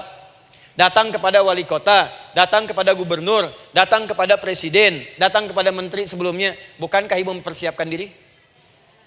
Penampilan ditata, proposal dibagus-bagusin, itu kan? Yang paling hebat itu kadang-kadang malam-malam latihan depan cermin. Bapak wali kota yang saya hormati. Lihat semuanya tuh. Dan yang paling luar biasa, maaf ya, janjian jam 7 dengan Pak Wali Kota, datang jam 6 ke Balai Kota. Sekarang ibu punya janji dengan Allah. Janji itu sudah diketahui sebelum pertemuannya. Kalau tidak percaya, 5 waktu ini ibu sudah hafal Bu. Ya, bahkan disuruh ngapalin oleh Allah. Buka Quran surah ke-4. Surah ibu, surah mama, An-Nisa. Ayat 103, Quran surah 4 ayat 103. فَإِذَا قَضَيْتُمُ الصَّلَاةَ فَاذْكُرُوا اللَّهَ قِيَامًا وَقُعُودًا وَعَلَى جُنُوبِكُمْ فَإِذَا اطْمَأْنَنْتُمْ فَأَقِيمُوا الصَّلَاةَ. Lihat ujung ayatnya. Inna الصَّلَاةَ كَانَتْ عَلَى الْمُؤْمِنِينَ كِتَابًا مَوْقُوتًا. Sungguh semua waktu salat itu telah ditetapkan waktunya bagi orang beriman. Itu terjemahan biasa. Kalau terjemahkan pakai ilmu balaghah, sungguh orang beriman itu hafal waktu-waktu salat. Tahu waktunya. Apalagi kalau di waktu itu ibu punya kepentingan, pasti hafal. Kalau ibu benar memprioritaskan sholat dan menilai sholat sebagai solusi hidup, menilai sholat sebagai kebutuhan, ibu pasti akan hafalkan itu Bu. Nih ya, ibu dapat bagian arisan nih, bulan ini misalnya. Dan memang bagian jatah ibu, demi Allah saya katakan, sebulan sebelumnya ibu sudah hafal tanggalnya kapan. Bahkan di kalender tuh diwarnain. Papa, bagian mama nanti bulan ini. Tuh. Dicatat semua, di tempat siapa, jam berapa, datang dengan penuh keceriaan dan kebanggaan. Luar biasa. Hanya untuk urusan dunia, yang itu habis gitu. Jika dia tidak meninggalkan ibu, ibu yang meninggalkan dia duluan. Sekarang 5 kali sehari, semua diberikan, bahkan lebih daripada dunia dan seisinya. Harusnya sih wajarnya dihafalkan waktunya, dan ibu hafal. Ayo, subuh jam berapa sekarang? Lihat sini, bukan ke atas. Ditutup tuh. Tuh, sana tuh. Subuh jam berapa? Ayo ngelihat ke sana, 4:43. Zuhur jam berapa? Tuh. Asar, maghrib, isya. Itu kan kunci ibadah. Dan kunci ijabah, kunci ibadah, kunci ijabah. Di situ ada pengabulannya. Ah, ini gimana mau minta, waktu permintaannya aja nggak hafal. Gimana mau bermohon, datangnya aja telat. Karena itu, bagaimana cara merespon seruan Allah? Diaturlah di Quran surah kedua ayat 152. Paling kanan sebelah bawah. Quran surah kedua ayat 152. Ibu masih ingat? Bukankah sholat disebut sebagai zikir? Masih ingat? Ya, di surah ke-20 ayat 14. Wa aqimis sholata lidzikri, tunaikan sholat sebagai zikir kepadaku. Sekarang lihat ya. Lihat ketentuan Allahnya. Kalau ibu dipanggil untuk sholat, dipanggil untuk zikir, cepat respon. Ibu cepat respon, Allah pun akan cepat merespon permintaan ibu. Lihat kalimatnya. Fadhkuruni adzkurkum. Fadhkuruni adzkurkum. Kalian mengingat saya, maka saya pun akan ingat dengan kalian. Kalian zikir kepada saya, ingat saya, kata Allah, maka saya pun akan ingat kalian. Di antara makna zikir, salat. Kalau ibu salat mengingat Allah dengan cepat, maka Allah pun akan cepat mengingat kita. Contoh.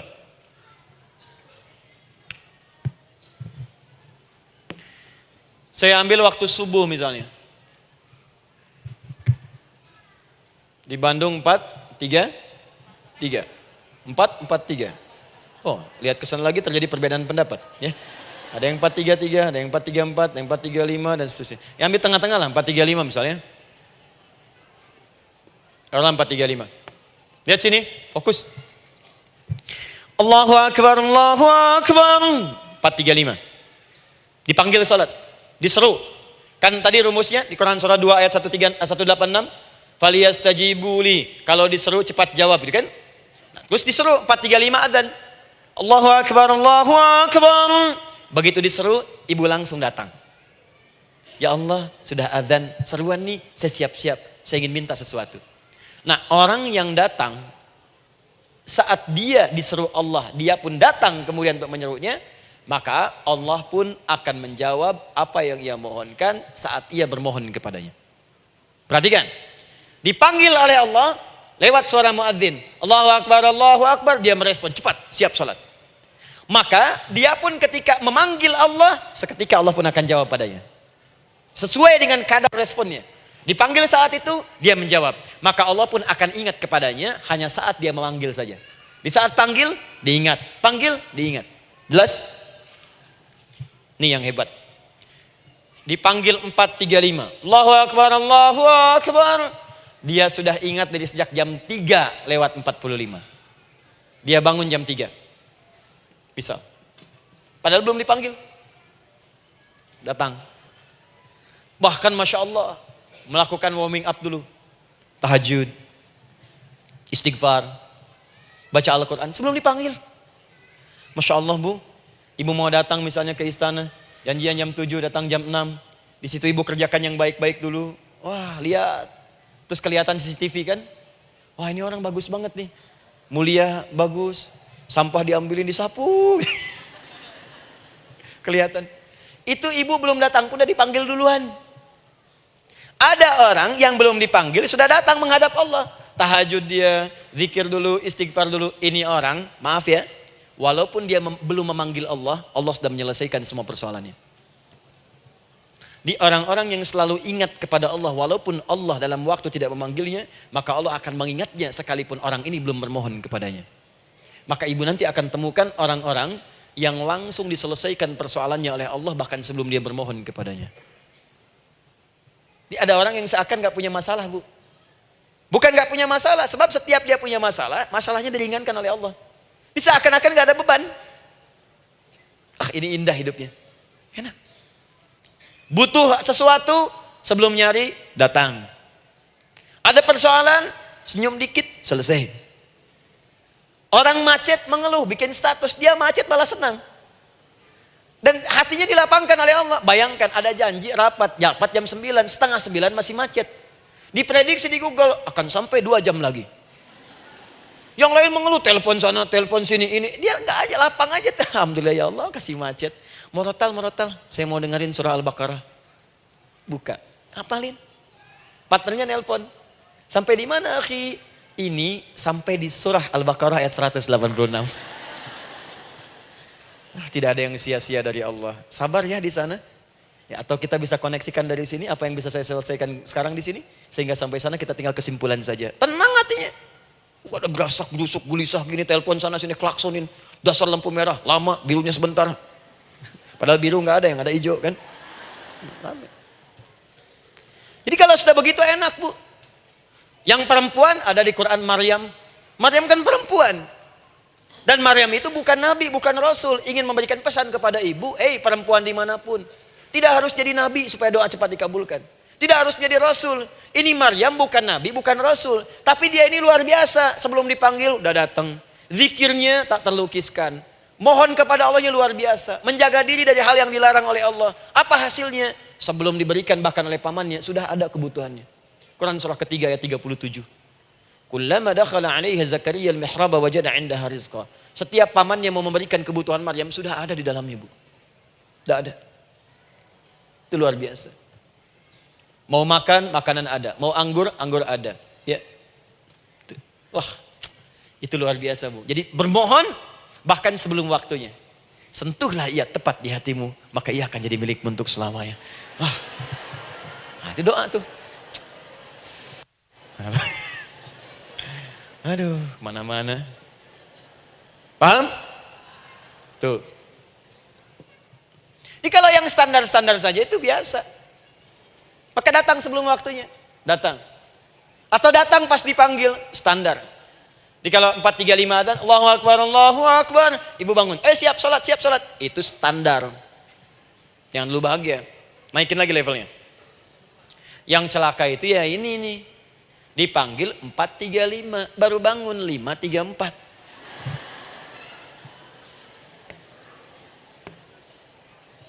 Sholat subuh belum, nuntutnya udah banyak. Ya Allah, kurang apa lagi aku bermohon kepadamu. Sudah aku meminta sekarang, sholat subuh aja belum. Jadi mana keadilannya? Jadi yang pertama, respon seruan Allah, disitulah Allah pun akan cepat merespon apa yang kita kemudian butuhkan. Jadi yang pertama lewat sholat ya Bu ya. Ingat sholat. Dan sholat itu tadi dari 4 posisi saya ajarkan yang pertama saja satu. Supaya nggak terlampau panjang ya. Berdiri Bu. Saya ajarkan satu. Setiap ibu dalam keadaan berdiri dan membaca Al-Fatihah. Pada kalimat iyyaka na'budu wa iyyaka nasta'in. Ingat pada kalimat iyyaka na'budu wa iyyaka nasta'in. Maka sertakanlah di hati kita apa persoalan yang dirasakan untuk bermohon kepada Allah. Saya ajarkan cepat. Kalau ibu mau belajar lebih detail, ikuti kajian kami di fikih sholat. Sifat sholat Nabi SAW. Nanti saya terangkan semua dalilnya. Insya Allah sepanjang yang saya ketahui. Baik. Dasarnya ini. Dasarnya. Quran surah ketiga ayat 38 sampai 39. Dan dikuatkan nanti di hadis qudsi. Ibu kenal Nabi Zakaria? Ya kenal ya. Ya selamat lah Bu. Alhamdulillah. Episode ke-15 kenal Nabi Zakaria. Luar biasa. Alhamdulillah. Nabi Zakaria punya persoalan, sudah berumah tangga, belum ada keturunan, fisiknya sudah letih, rambutnya sudah memutih, dan mohon maaf istrinya divonis menopause dan mandul. Secara medis klinis. Apa yang beliau kerjakan? Sholat. Dalam sholatnya bermohon kepada Allah. Perhatikan permohonannya. Qala rabbi habli min ladunka dzurriyyatan thayyibah. Ya hunalika da'a Zakaria rabbah qala rabbi habli min ladunka dzurriyyatan thayyibah innaka sami'ud du'a. Ya Allah, aku bermohon kepadamu, anugerahkan aku keturunan. Semua mengatakan aku enggak mungkin punya keturunan. Hanya Engkau yang tidak punya batas dalam pemberian. Engkau pasti mendengar doa saya. Kalau pada yang Maha mendengar tidak mengabulkan juga, lantas kepada siapa lagi aku mesti memohon? Doa ini dipanjatkan oleh beliau dalam keadaan sholat. Sedang berdiri dalam sholatnya. Jadi ibu maaf ya, tolong jangan salah berpikir. Semua nabi dan rasul, orang soleh sebelumnya itu sholat. Cuma kita lebih sempurna gerakan dan jumlahnya. Sempurna. Orang dulu sholat. Nabi Musa sholat. Quran surah 20 ayat 14. Nabi Isa sholat. Quran surah 19 ayat 31 sampai 33. Nabi Ismail sholat. Quran surah 19 ayat ke-55. Semua sholat. Sholat. Nabi Zakaria saat punya masalah, sholat. Dalam berdirinya minta dalam sholatnya. Dari mana Ustadz taunya beliau minta dalam berdiri dalam sholat? Ayat 39 ya baca. Quran surah ketiga ayat 39. Fanadatsul malaika, maka doanya itu dijawab oleh Allah. Datang malaikat menyampaikan jawaban. Wa huwa qaimun yusalli fil mihrab. Sedangkan beliau masih berdiri dalam sholatnya di mihrab. Masih berdiri dalam sholat. Di dalam sholat itu minta. Makanya semua bacaan sholat itu permintaan isinya. Dan dikabulkan oleh Allah. Anallaha yubashshiruka bi Yahya. Allah kasih kabar gembira, engkau akan punya anak, langsung namanya dari Allah Yahya. Artinya hidup. Yang mustahil menurut manusia. Lahir dari rahim seorang perempuan yang divonis monopos dan mandul menurut medis. Kata Allah, tidak ada yang mustahil bagiku. Lahir dan hidup dia, Yahya. Kapan terjadinya? Sedang sholat. Kapan saat sholatnya? Berdiri. Nah yang paling menarik Bu, umatnya Nabi Muhammad SAW ditunggu oleh Allah 5 kali dalam sehari. Dan dimintakan sebelum sholat untuk menyiapkan permohonannya. Maka turunlah Quran surah kedua ayat ke-45. Ibu lihat ayatnya. Wasta'inu bis-sabri was-salah. Bahkan ditegaskan lagi di Quran surah kedua ayat 153. Paling kanan sebelah bawah. Ya ayyuhalladzina amanu ista'inu bis-sabri was-salah. Yang pertama enggak pakai panggilan iman. Wasta'inu, kata Allah, hey, kalau kamu punya masalah, jangan mengeluh, jangan berkeluh kesah, jangan terlampau banyak gelisah, cepat siapkan dirimu untuk menunaikan sholat. Siapkan permohonanmu, minta kepadaku lewat sholat. Kalau belum yakin, disebutkan imannya. Ya ayyuhalladzina amanu, hey orang-orang yang masih merasa punya iman, katanya punya iman. Jadi kalau ibu nggak mau minta lewat sholat, dipertanyakan imannya. Kamu punya iman nggak? Kata Allah, yakin nggak dengan saya? Kalau punya masalah jangan mengeluh. Datang pada saya minta. Lewat sholat, saya panggil sholat minta. Kalau masih merasa punya iman. Tuh, iman kita tuh dipertaruhkan di situ. Nah sekarang, saya berikan rumus bahasanya. Allah memanggil kita dengan bentuk jama, perintah jama. Wasta'inu, wasta'inu. Itu bentuk perintah. Wasta'inu, bentuk perintah.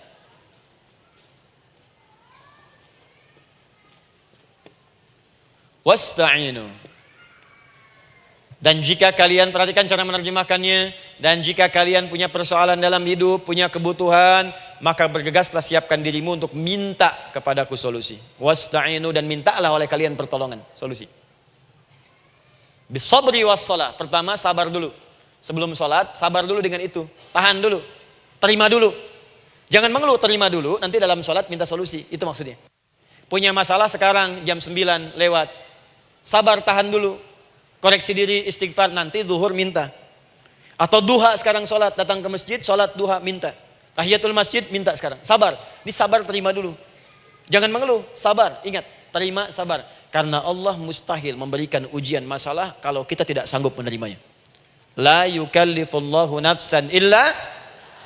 Saya sering katakan Bu ya, maaf kalau kalimat ini mungkin kurang berkenan. Tapi kalimat ini nyata. Kalau ibu sekarang punya masalah seberat apapun, itu artinya hanya ibu yang sanggup untuk menerimanya. Saya tidak. Betul, karena itu persoalan itu dititipkan kepada ibu, bukan kepada seorang bernama Adi Hidayat. Ibu yang dipercaya. Ya ibu dipercaya oleh Allah, kenapa ibu tidak yakin dengan itu? Karena cuma ibu yang bisa mengatasi. Ibu yang mampu, saya tidak, karena itu dititipkan pada ibu. Kaidahnya la yukallifullahu nafsan illa wus'aha. Allah nggak akan berikan beban ujian masalah kalau dia nggak mampu. Artinya kalau saya nggak mampu, saya nggak dikasih. Ibu mampu, ibu diberi. Jangan mengeluh. Kenapa mesti saya ya Allah? Kamu mampu. Ya Allah, why me? Why not? Kamu yang bisa. Nah sekarang wassalah, setelah terima itu, tapi juga jangan terlampau kepedean. Memang cuma saya yang mampu ya bikin status. Kemudian sholat, kita akan katakan, ya Allah, Engkau perintahkan saya untuk minta tolong. Sekarang saya akan minta kepadamu. Lalu kita katakan, maaf ya Allah, saya sekarang punya masalah. Saya ingin bermohon kepadamu. Saya ingin minta kepadamu ya Allah. Saya mohon ya Allah. Maaf Bu ya, maaf ya, sebentar. Ibu kalau punya masalah sedikit atau banyak? Banyak. Yang punya masalah ibu saja atau anak juga punya masalah? kadang-kadang bukankah anak yang punya masalah ibu yang minta? Bukankah suami yang punya persoalan ibu yang bermohon? Iya kan? Karena itu, kalau kita ingin memohon kepada Allah dengan persoalan yang kompleks mewakili yang banyak, maka pertama kalimatnya diawali dengan huruf na. Berarti kami, kita, semua. Jelas ya? Nah, ibu ingin robah kalimatnya minta tolong. Kata Allah, minta kepadaku pertolongan. Wasta'inu. Ibu ingin robah menjadi bentuk permintaan. Rubah kalimatnya menjadi nasta'in. Nasta'in. Nasta'in.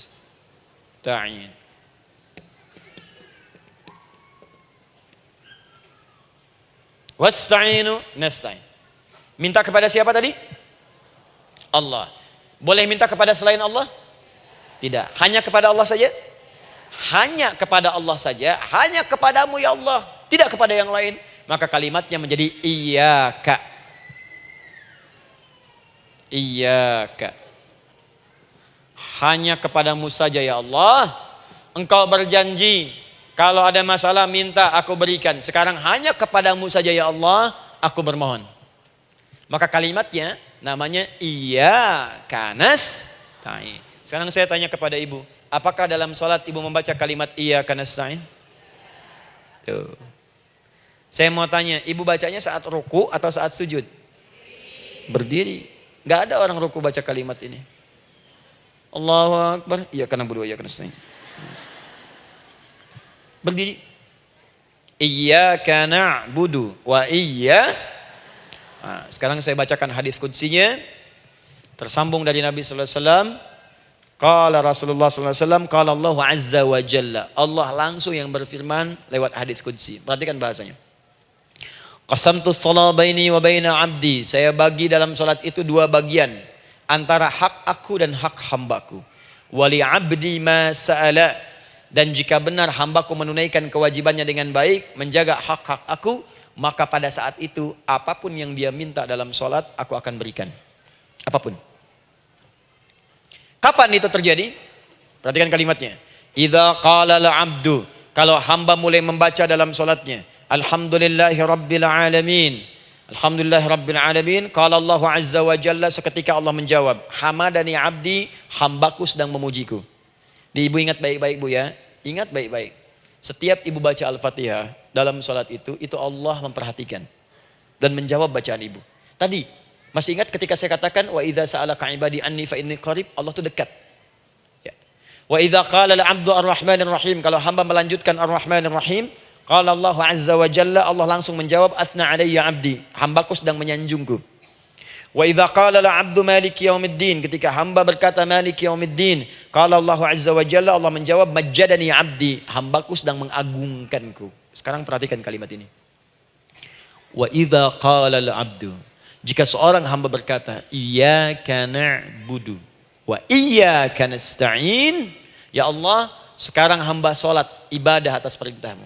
Dan hamba minta ya Allah, hamba punya masalah, hamba punya persoalan, dan kau janjikan minta dalam sholat. Qala Allah azza wa jalla, Allah jawab, hadza baini wa baina abdi, inilah perjanjian aku dengan hambaku. Wali abdi, kalau hambaku benar sholatnya sampai bacaan ini, masalah apapun yang dia minta sekarang aku akan kabulkan. Dalam berdiri. Cuman sayang, kadang-kadang dalam keadaan ini banyak yang tidak minta. Maka caranya saya sampaikan yang pertama, kalau ibu sudah sampai ke bacaan ini, iyyaka na'budu wa iyyaka nasta'in, sertakanlah dalam hati ibu. Gak usah dilafadzkan. Sertakan ibu punya masalah apa. Atau secara umum minta solusi. Minta. Nabi itu kalau sholat, Nabi SAW kalau sholat, itu kalau baca ayat-ayat Quran, itu seringkali berhenti bu. Sering berhenti. Kalau dalam ayat doa, beliau berhenti, mohonkan dengan baik. Kalau ayat-ayat surga, minta supaya umatnya ke surga. Ayat-ayat neraka, mohon supaya umatnya dibebaskan dari neraka. Minta. Kesaksiannya banyak. Hudzaifah al-Yamani pernah salat di belakang Nabi, begitu. Abdullah bin Mas'ud radhiyallahu ta'ala anhu salat di belakang Nabi, begitu. Ubay bin Ka'ab radhiyallahu ta'ala anhu salat di belakang Nabi, begitu. Di kesaksian mereka sama semua. Makanya seringkali itu nggak sadar, enak salat dengan Nabi itu. Nyaman. Kalau baca ayat surga seakan-akan pengen cepat ke surga. Kalau baca ayat doa berdoa, jadi nggak sadar. Rakaat pertama 100 ayat aja Al-Baqarah. Ya, kadang-kadang lewat ke Ali Imran. Pernah rekornya 5 juz 4 halaman, An-Nisa ayat 176 baru berhenti. Ya walaupun besoknya nggak pada ikutan lagi. Ya, karena merasa ini kapan rukunya gitu, sekarang atau nanti, sekarang atau nanti. Tapi enak. Nah saya ajarkan satu hal, kalau kita sampai pada bacaan Al-Fatihah tadi, jeda sejenak Bu, rasakan itu, minta. Minta. Setelah itu Allah ajarkan satu lafaz, kalau lafaz ini benar dibacakan oleh ibu, benar dibacakan, maka seketika doa akan dijawab. Langsung dikabulkan. Apa bacaan itu? Nanti dalam pelajaran selanjutnya kita akan bahas ya, insya Allah. Masih ada waktu? Oh ya, kalau masih kita bahas ya. Masih. Ada sesi mau jawab pertanyaan dulu, diskusi dulu, atau saya teruskan sebentar? Teruskan ya. Baik, kalau kita sampai jam 10, saya jeda sampai ke 9.45. Jadi 15 menitnya kita bisa diskusi ya. Baik. Apa lafaz yang kita bisa mohonkan? Teruskan ayatnya. Ihdinas siratal mustaqim. Ihdinas siratal mustaqim. Ihdinas siratal mustaqim. Ini Bu, nanti Ibu lihat dalam kajian tafsir yang kami sampaikan, juga dalam kajian fikih salat saya bahas dengan detail. Di sini singkat saja, singkat padat. Ihdina itu, ya Allah berikan kami hidayah, berikan kami jalan, berikan kami petunjuk, tunjukkan kami jalan yang lurus. Kalimat ihdina asalnya dari kata hidayah. Hidayah, jamaknya hudan. Ihdina, berikan kami hidayah, berikan kami hudan. Kalau tunjukkan kami jalan yang lurus, itu terjemahan Bu. Terjemahan. Kalau ibu ingin makna tafsir per huruf, per kalimat, bahkan per harokat, itu semua ada maknanya. Karena semua kalimat Quran itu mukjizat. Ihdina dari kata hidayah, hudan, berikan kami hidayah. Hidayah dalam bahasa Arab itu banyak maknanya. Bisa solusi dari semua persoalan. Bisa jalan menuju kemudahan. Bisa kesuksesan. Bisa petunjuk, banyak. Kalau dikumpulkan namanya hudan. Hudan. Makanya Al-Quran disebut hudan, karena di Quran ada semua. Solusi ada, petunjuk ada, kemudahan ada. Dzalikal kitabu la raiba fi hudal. Al-Quran hudan. Syahrul Ramadan alladzi unzila fihi al-Quran hudan linnas. Isi Quran semua hudan. Di situ ada solusi. Di situ ada petunjuk. Di situ ada kemudahan. Kalau kita ingin minta semua itu, kalimatnya dikatakan fi'il amr lit talab. Permohonan dalam bentuk kalimat permintaan. Ihdina, berikan kepada kami hudan. Kalau sudah mengatakan ihdina artinya minta solusi, minta kemudahan, minta petunjuk. Jadi ketika ibu mengucapkan kalimat ihdinas siratal mustaqim, itu artinya ya Allah berikan kepada kami solusi dari masalah yang sedang saya hadapi. Berikan petunjuk dari persoalan yang sedang saya jalani. Berikan kemudahan ya Allah dari kesulitan yang tengah saya hadapi. As-siratal mustaqim, yang lurus, yang gampang. Karena jalan yang gampang itu lurus, gak berkelok Bu. Langsung ke tujuan. Saya mau ke sini jalannya belok-belok, gak langsung kan gak enak. Ibu mau ke satu undangan, jalannya belok sini, belok sini, belok sini, belok sini. Kelokan 9, kelokan 7, kelokan 8. Ya. Kan rasanya berliku. Ibu ingin mendapatkan solusi, tapi dilempar-lempar. Ke sini dulu, berkelok. Sini dulu, sini dulu, sini dulu. Kenapa gak ibu lurus dapatkan langsung? Dalam bahasa Arab, apalagi kalimat yang fasih, mendapatkan sesuatu dengan gampang, dengan mudah. As-siratal mustaqim, lurus ke tujuan, cepat, mudah.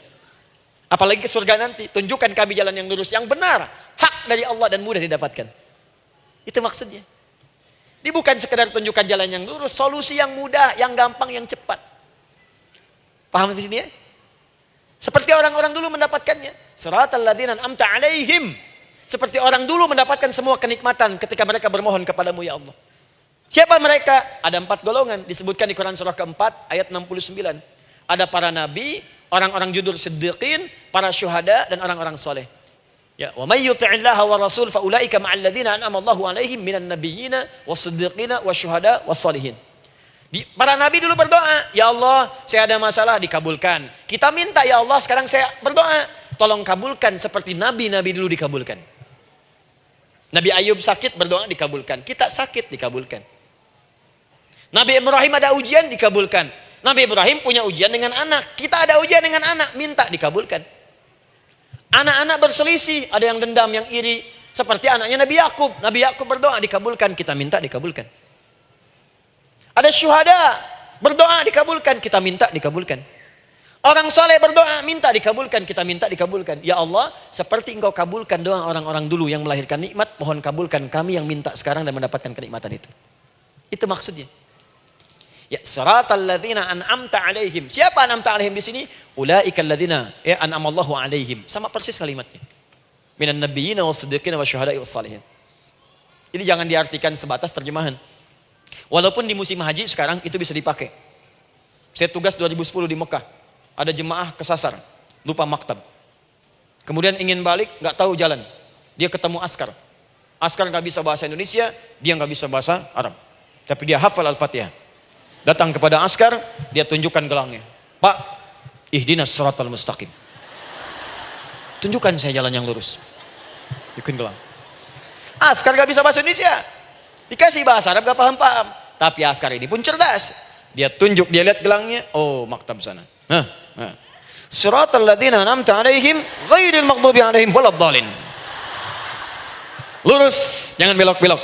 Kalau belok nanti engkau tersesat atau dicaci maki orang. Maghdub ya dicela orang. Dhalin tersesat, kan? Jangan dicela, jangan sesat, lurus. Tapi kalau dalam berdoa dalam sholat minta di hati hadirkan. Jelas ya? Itu posisi pertama. Jadi pertama minta lewat sholat. Yang kedua cepat rajin istighfar, Bu. Saya cepat ya, rajin istighfar. Saya ada 7 menit lagi. Ibu rajin istighfar. Astagfirullah, astagfirullah, astagfirullah, astagfirullah. Itu yang paling singkat. Astagfirullahaladzim, astagfirullahaladzim, astagfirullahaladzim. Itu yang menengah. Astaghfirullahaladzim alladzi la ilaha illa huwal hayyul qayyum wa natubu ilaihi. Astaghfirullahaladzim alladzi la ilaha illa huwal hayyul qayyum wa natubu ilaihi. Astaghfirullahaladzim alladzi la ilaha illa huwal hayyul qayyum wa natubu ilaihi. Itu yang cukup panjang. Ibu rajin istighfar. Orang yang rajin istighfar itu diantara yang disebutkan dalam riwayat-riwayat adalah orang-orang yang cepat dijawab doanya. Hanya dengan istighfarnya. Jadi dia tuh punya keinginan, dia nggak katakan. Jadi keinginan di benaknya dia, terus dia istighfar. Astagfirullah, astagfirullah, astagfirullah. Itu kalau benar rajin istighfar, seketika dikabulkan. Cepat. Ada seorang yang hidup, ini tukang roti. Di zaman Imam Ahmad bin Hanbal. Saya pernah kisahkan ini di beberapa keadaan. Orang ini, itu ahli istighfar. Jadi maaf ya Bu ya, bukan istighfarnya pas ada keperluan aja, bukan. Ada ta'lim Ustaz Adi, sab pertama, astagfirullah, astagfirullah, astagfirullah, bukan. Besok ada arisan, astagfirullah, astagfirullah, bukan. Jadi bukan ada keperluan, istighfar bukan. Orang ini membiasa istighfar. Jadi setiap mengerjakan apapun dia istighfar. Mau minum, bismillah, astagfirullah, astagfirullah. Dia setiap buka adonan, astagfirullah, astagfirullah. Nah satu ketika, Imam Ahmad itu nggak tahu kenapa, pengen datang ke daerah itu. Ya kalau misalnya ibu tinggal di Cicahem, misalnya kan Imam Ahmad tiba-tiba pengen ke Cicahem aja. Terus karena lelah, mampir ke masjid. Istirahat di dalam masjid. Tiba-tiba kata penjaga masjidnya, DKM-nya, marbotnya, ya Syekh, idhab, pergi, nggak boleh tiduran di sini. Kata Imam Ahmad, saya kan cuma numpang istirahat, nggak boleh keluar. Dan dia nggak tahu kalau itu imam besar. Dan Imam Ahmad itu sudah populer Bu, sangat famous, familiar. Cuman orang kan nggak pernah lihat wajahnya. Dulu kan nggak ada Facebook, nggak ada Instagram, nggak ada handphone, nggak ada apa-apa. Jadi kalau orang terima Ahmad, ya Ahmad aja kemana-mana. Oh, no, Imam Ahmad, Imam Ahmad, Imam besar, Imam Syafi'i, Imam besar. Tapi nggak pernah lihat. Sekarang kan udah kelihatan. Ya, udah kelihatan. Sekarang banyak. Makanya orang dulu tuh senang begitu tahu, dikasih tahu, Nabi aja ke Madinah Bu, nggak ada yang tahu kalau itu Nabi Muhammad kalau belum pernah lihat. Karena beliau di bawah, Abu Bakar di atas. Abu Bakar kan naik kan, untanya Nabi. Nabi Muhammad pas di bawah gantian tuh di jalan. Orang mengira yang di atas unta Nabi Muhammad. Padahal Nabi Muhammad yang jalan kaki, nggak kelihatan. Makanya responnya bola ketika tahu Nabi, senang luar biasa. Minta doa, minta ini, minta itu. Orang sekarang tidak. Karena sering banyak lihat di TV, media sosial, begitu ketemu, minta foto. Ini lain kisahnya. Nggak tahu dia, pergi keluar. Kata Imam Ahmad, ya sudah, keluar beliau. Nggak mau ribut. Istirahat di luar. Di pelataran. Di sini juga nggak boleh. Lihat kalimatnya. Barah, keluar, pergi. Barah itu kasar Bu. Begitu kemudian didebat lagi, saya cuma di luar. Rawah itu dari kata roh Bu, itu paling kasar. Artinya keluar dengan roh-rohnya sekalian. Rohnya pun jangan di sini. Ya. Jadi kalau ibu nanti di Masjidil Haram misalnya kan, ada kalimat itu artinya kesel bu askarnya. Ya, keluar. Misalnya, idhabi enti. Enggak mau, saya mau di sini. Ya, Barwa, pergi. Sampai ke ruah dengan ruh-ruhnya. Itu artinya ibu disuruh pergi. Ya, bukan jangan mengelak lagi. Ruah. Saya bukan ruah, saya rohayati. Suruh pergi. Pergi. Imam Ahmad pergi tuh akhirnya. Pergi, di jalan kelihatan lah tukang roti tadi.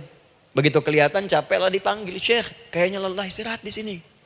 Dan tukang roti pun nggak tahu kali itu Imam Ahmad. Begitu istirahat, duduk, kelihatan lah Imam Ahmad setiap buka adonan, astagfirullah. Bikin lagi, astagfirullah. Imam Ahmad tahu faidah itu. Tapi ingin menguji si tukang roti ini, ditanya. Ya akhi, kamu ini kenapa setiap Anda menanam adonan itu, tepung itu, Anda mengucapkan istighfar, astagfirullah. Perhatikan jawabannya. Wallahi demi Allah, tidak pernah saya beristighfar dalam setiap aktivitas saya, kecuali Allah selalu mengabulkan doa yang saya mohonkan. Di setiap minta, astagfirullah, itu dikabulkan. Cuman satu yang sampai sekarang belum terkabul. Apa itu kata Imam Ahmad? Saya ini selalu bermohon kepada Allah, ya Allah, mohon sebelum saya wafat atau setelah ia wafat, pertemukan saya ya Allah dengan Imam Ahmad bin Hambal. Sebelum saya yang wafat atau wafat Imam Ahmad. Kata Imam Ahmad, astagfirullah. Allahu Akbar. Itu mungkin yang memperjalankan saya kemari. Tiba-tiba pengen ke sini, sampai diusir keluar dari rumah Allah dari masjid, sampai di sini karena istighfar Anda. Sayalah Imam Ahmad bin Hambal. Astagfirullah. Imam Ahmad ke situ datang. Tolong jangan lakukan pada saya. Salah di hidayat ya Allah. Astagfirullah. Saya jawab lagi dari sana. La haula wala quwata illa billah. Ini istighfar. Nah, kapan istighfar yang baik? Istighfar yang baik dilakukan setelah tahajud sebelum fajar. Saya ulang ya. Setelah tahajud sebelum fajar. Dalilnya Quran surah ke-51 ayat 18. Baca dari ayat 15 sampai 18-nya. Jadi ibu kalau mau seperti itu, rajin tahajud dulu bu. Tahajud.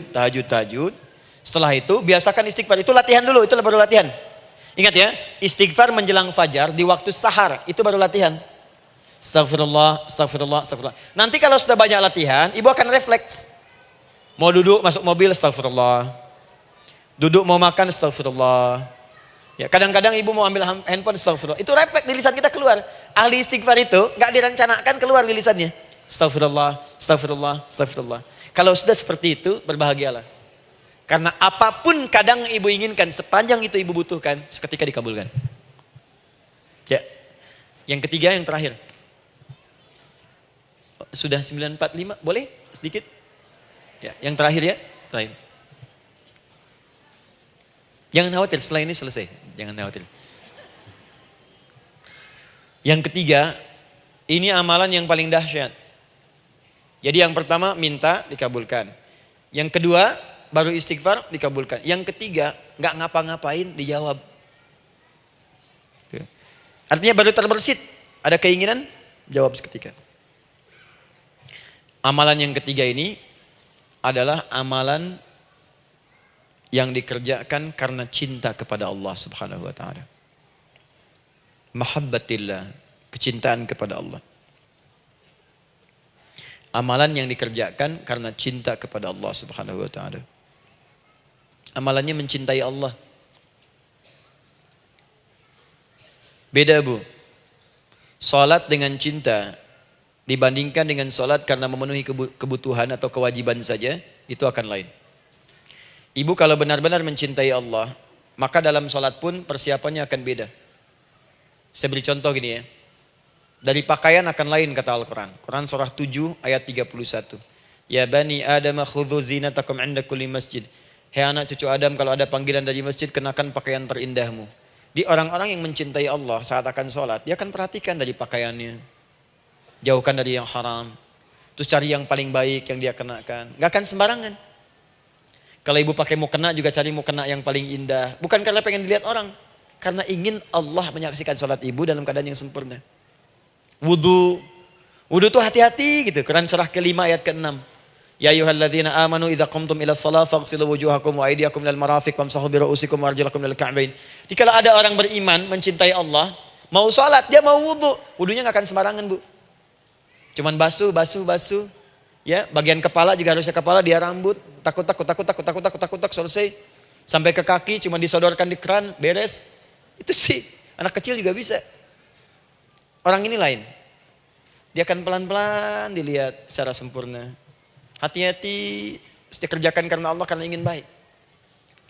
Kalau orang sholat, hanya kebutuhan saja, maka yang penting dia takbir sampai salam selesai.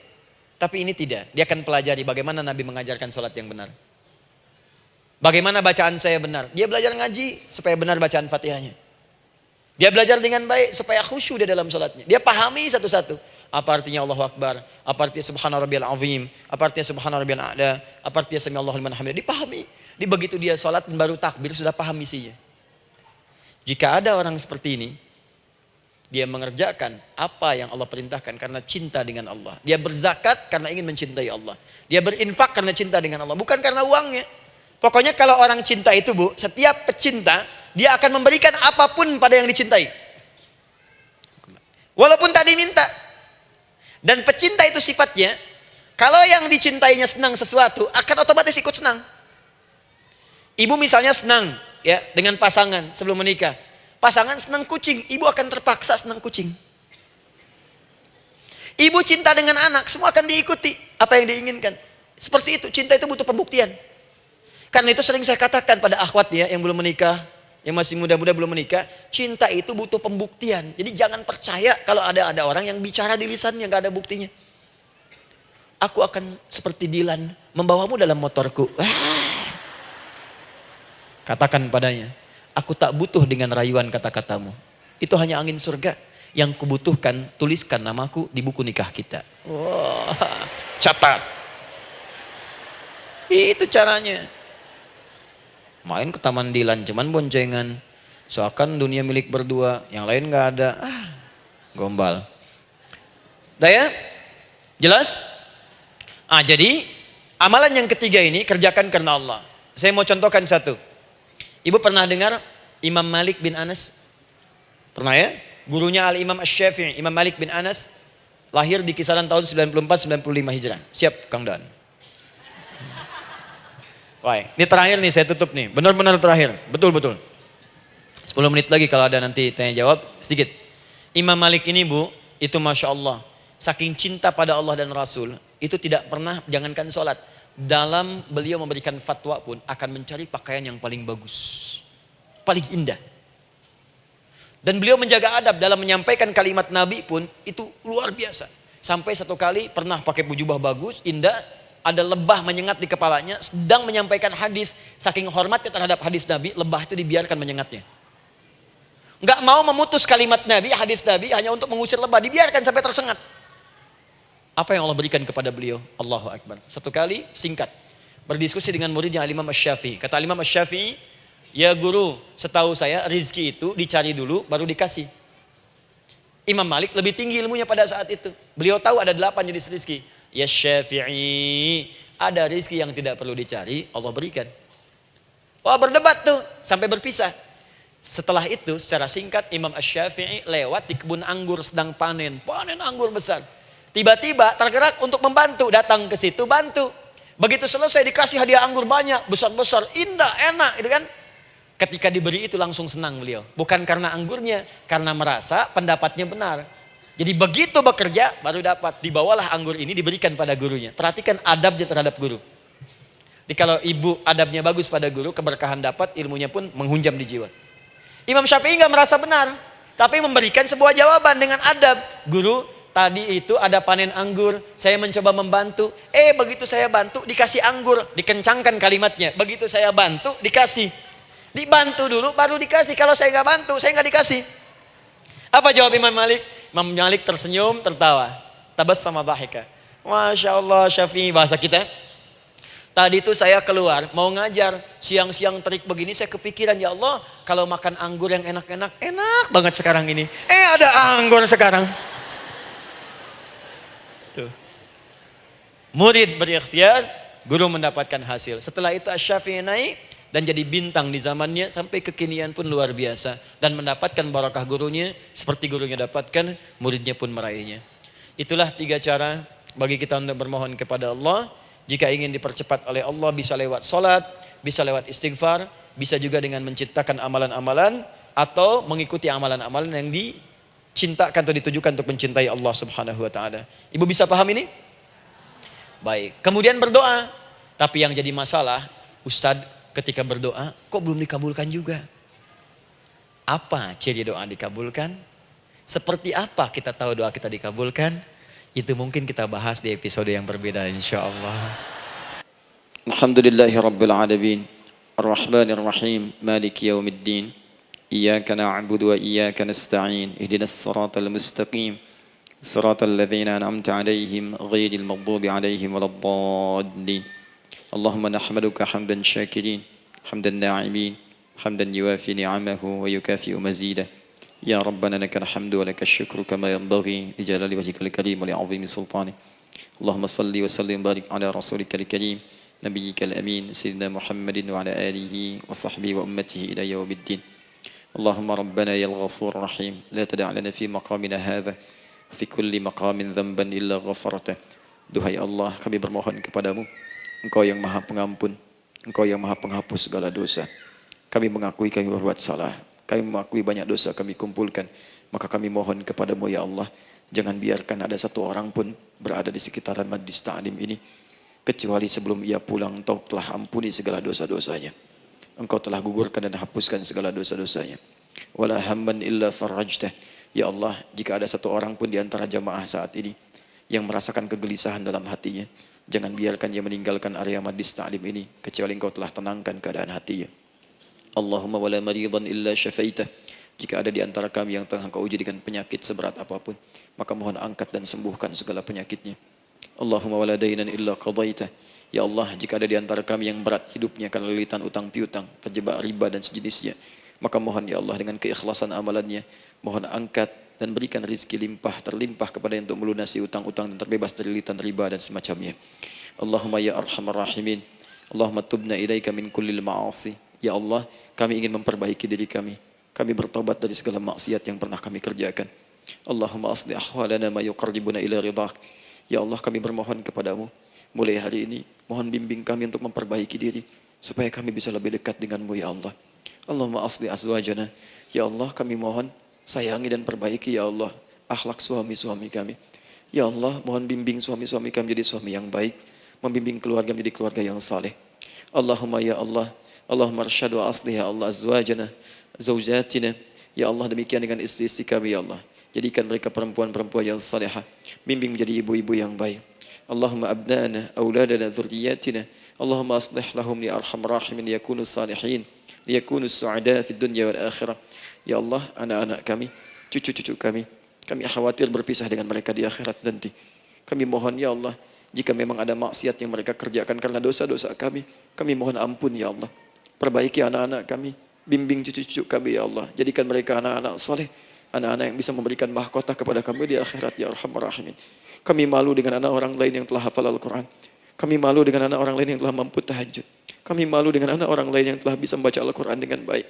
Sedangkan anak kami masih sibuk dengan dunia ya Allah. Kami takut bila wafat tidak bisa memberikan petunjuk kepada mereka dengan izin-Mu. Allahumma ya arhamar rahimin. Allahumma idza kana hunalika baqiyati ayyamina faj'al baqiyata ayyamina ya Allah hayatan thayyibah. Duhai Allah, kami bermohon kepadamu, jika memang terbentang masa kehidupan bagi kami sampai dengan hari esok, maka mohon jadikan sisa-sisa hidup kami lebih baik daripada hari-hari yang sebelumnya. Wa idza kana hadzal yaum min akhir ayyamina faj'al ya Allah hadzal yaum husnal khatimah. Ya Allah, kami mohon, jika memang hari ini adalah hari terakhir kami hidup dan harus kembali kepadamu untuk wafat, mohon jadikan di hari ini kami husnul khatimah. Allahumma qawwi lisanana ila kulli kalimat at-tauhid la ilaha illallah Muhammadur Rasulullah. Ya Allah, kami mohon, jika kelak kami akan wafat, ringankan lisan kami untuk mengucapkan kalimat tauhid la ilaha illallah Muhammadur Rasulullah. Wa ajib kalimatan bi qaulika ya ayyatuhan nafsul mutmainnah irji'i ila rabbika radiyatan mardiyah fadkhuli fi ibadi wadkhuli jannati. Ya Allah, kami mohon kelak nanti dalam sakaratul maut nanti. Jika kami bermohon kepadamu dengan kalimat tauhid la ilaha illallah. Mohon jawab kalimat kami ya Allah dengan panggilanmu yang indah. Ya ayyatuhan nafsul mutmainnah. Hai jiwa yang sudah tenang. Irji'i ila rabbika radiyatan mardiyah. Hai cepat pulang menghadap kepada Rabbmu. Hai cepat pulang menghadap kepada Rabbmu. Hai cepat pulang menghadap kepada Rabbmu. Aku ridha dengan semua amalmu. Engkau pun akan ridha dengan semua pemberianku. Adkhuli fi ibadi wadkhuli jannati. Engkau aku masukkan dalam golongan hambaku. Aku siapkan surga untuk menyambutmu. Allahumma ishtaqna bi Rasulillah sallallahu alaihi wasallam. Ya Allah, kami rindu sekali dengan Rasulullah sallallahu alaihi wasallam. Lam na'ish ma'ahu fil hayat wa lam narahu fil manam. Kami belum pernah hidup bersama beliau di dunia, tidak mampu menatapnya di alam mimpi.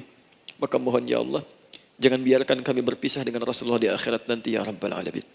Jumpakan kami dengan Rasulullah di Taman Firdausmu yang paling indah. Allahumma ya arhamar rahimin. Allahumma rizqna yusra ya Allah.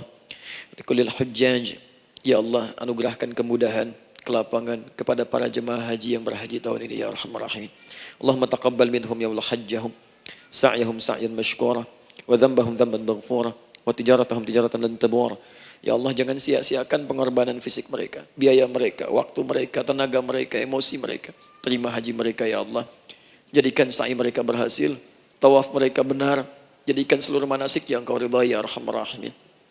Allahumma ya Allah, rizq rizqan hasanan tayyiban liyahujju kulla man lam yahujj ya arhamar rahimin. Ya Allah, bagi kawan-kawan kami, kerabat kami, saudara kami, tetangga kami yang belum berhaji, maka anugerahkan kemudahan bagi mereka untuk berhaji ya Allah. Anugerahkan kelapangan untuk berhaji ya Allah. Sekalipun memang tidak terbuka kesempatan itu, maka mohon anugerahkan sifat mabrur kepada kami sekalipun tidak mendapati ibadahnya. Allahumma ya arhamar rahimin. Allahumma rizqna ya Allah nikmatan salihah. Ya Allah, anugerahkan kepada kami nikmat untuk menjadi orang saleh di dunia dan kembali kepadamu di akhirat dalam keadaan saleh. Alhiqna bis salihin ma'al ladzina an'amta 'alaihim minan nabiyyin was-siddiqin wasyuhada was-salihin wa hasuna ulaika rafiqa. Ya Allah, kumpulkan kelak kami di surga dengan para nabi, orang-orang saleh, para syuhada, orang-orang yang benar di hadapan-Mu. Itulah nikmat terbaik yang mampu kami dapatkan. Allahumma ya Rabb, Allahumma aslih Allah qulubana, ati anfusana taqwaha, wa zakkiha anta khairu man zakkaha, anta waliyuha wa maulaha. Ya Allah, jika memang kami telah Engkau anggap baik sampai dengan pagi hari ini, maka mohon jaga kami dalam keadaan baik sampai wafat ya Allah. Berikan kami kekuatan untuk istiqamah, jauhkan kami dari pengaruh nafsu ya arhamar rahimin. Ya Allah, jika ada saat ini orang-orang yang menyakiti kami ya Allah, berkhianat kepada kami ya Allah, menzalimi kami, maka mohon ampuni dosa mereka ya Allah. Maafkan mereka ya Allah. Bimbing mereka untuk sadar dan bertobat ya Allah.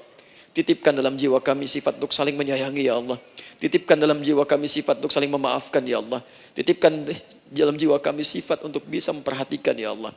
Allahumma ya Rabb, Rabbana atina fid dunya hasanah wa fil akhirati hasanah wa qina adzabannar. Bifadlika subhana rabbika rabbil izzati amma yasifun. Wassalamun alal mursalin wa akhiru da'wana alhamdulillahi rabbil alamin. Sebelum saya akhiri dengan doa kifaratul majlis dan salam, saya ingin ucapkan terima kasih pada seluruhnya untuk ta'lim kita di pagi hari ini. Semoga Allah menerima semuanya dan semoga Allah muliakan. Dan terkhusus juga untuk Kang Daan, terima kasih untuk kali ini dan semoga istiqamah dalam kebaikan dan Masya Allah amin, amin. Beliau menginspirasi dan saya ingin menjadikan juga beliau sahabat dalam kehidupan untuk seluruhnya. Amin. Dan sahabat terbaik selalu memberikan yang terbaik untuk sahabatnya. Karena itu di pagi hari ini saya ingin sampaikan kepada Bapak Ibu sekalian, Bapak mungkin yang hadir, Ibu yang hadir, saya ingin berikan pada sahabat saya satu anugerah yang mungkin Allah titipkan. Saya akan ajak Kang Daan untuk menunaikan ibadah umrah dengan saya di bulan September insyaAllah. Saat kami akan berangkat pada tanggal 9 September tahun 2019. Saya kira itu dan semoga bermanfaat insyaAllah. Baik. Semoga Allah muliakan untuk semuanya. Terima kasih.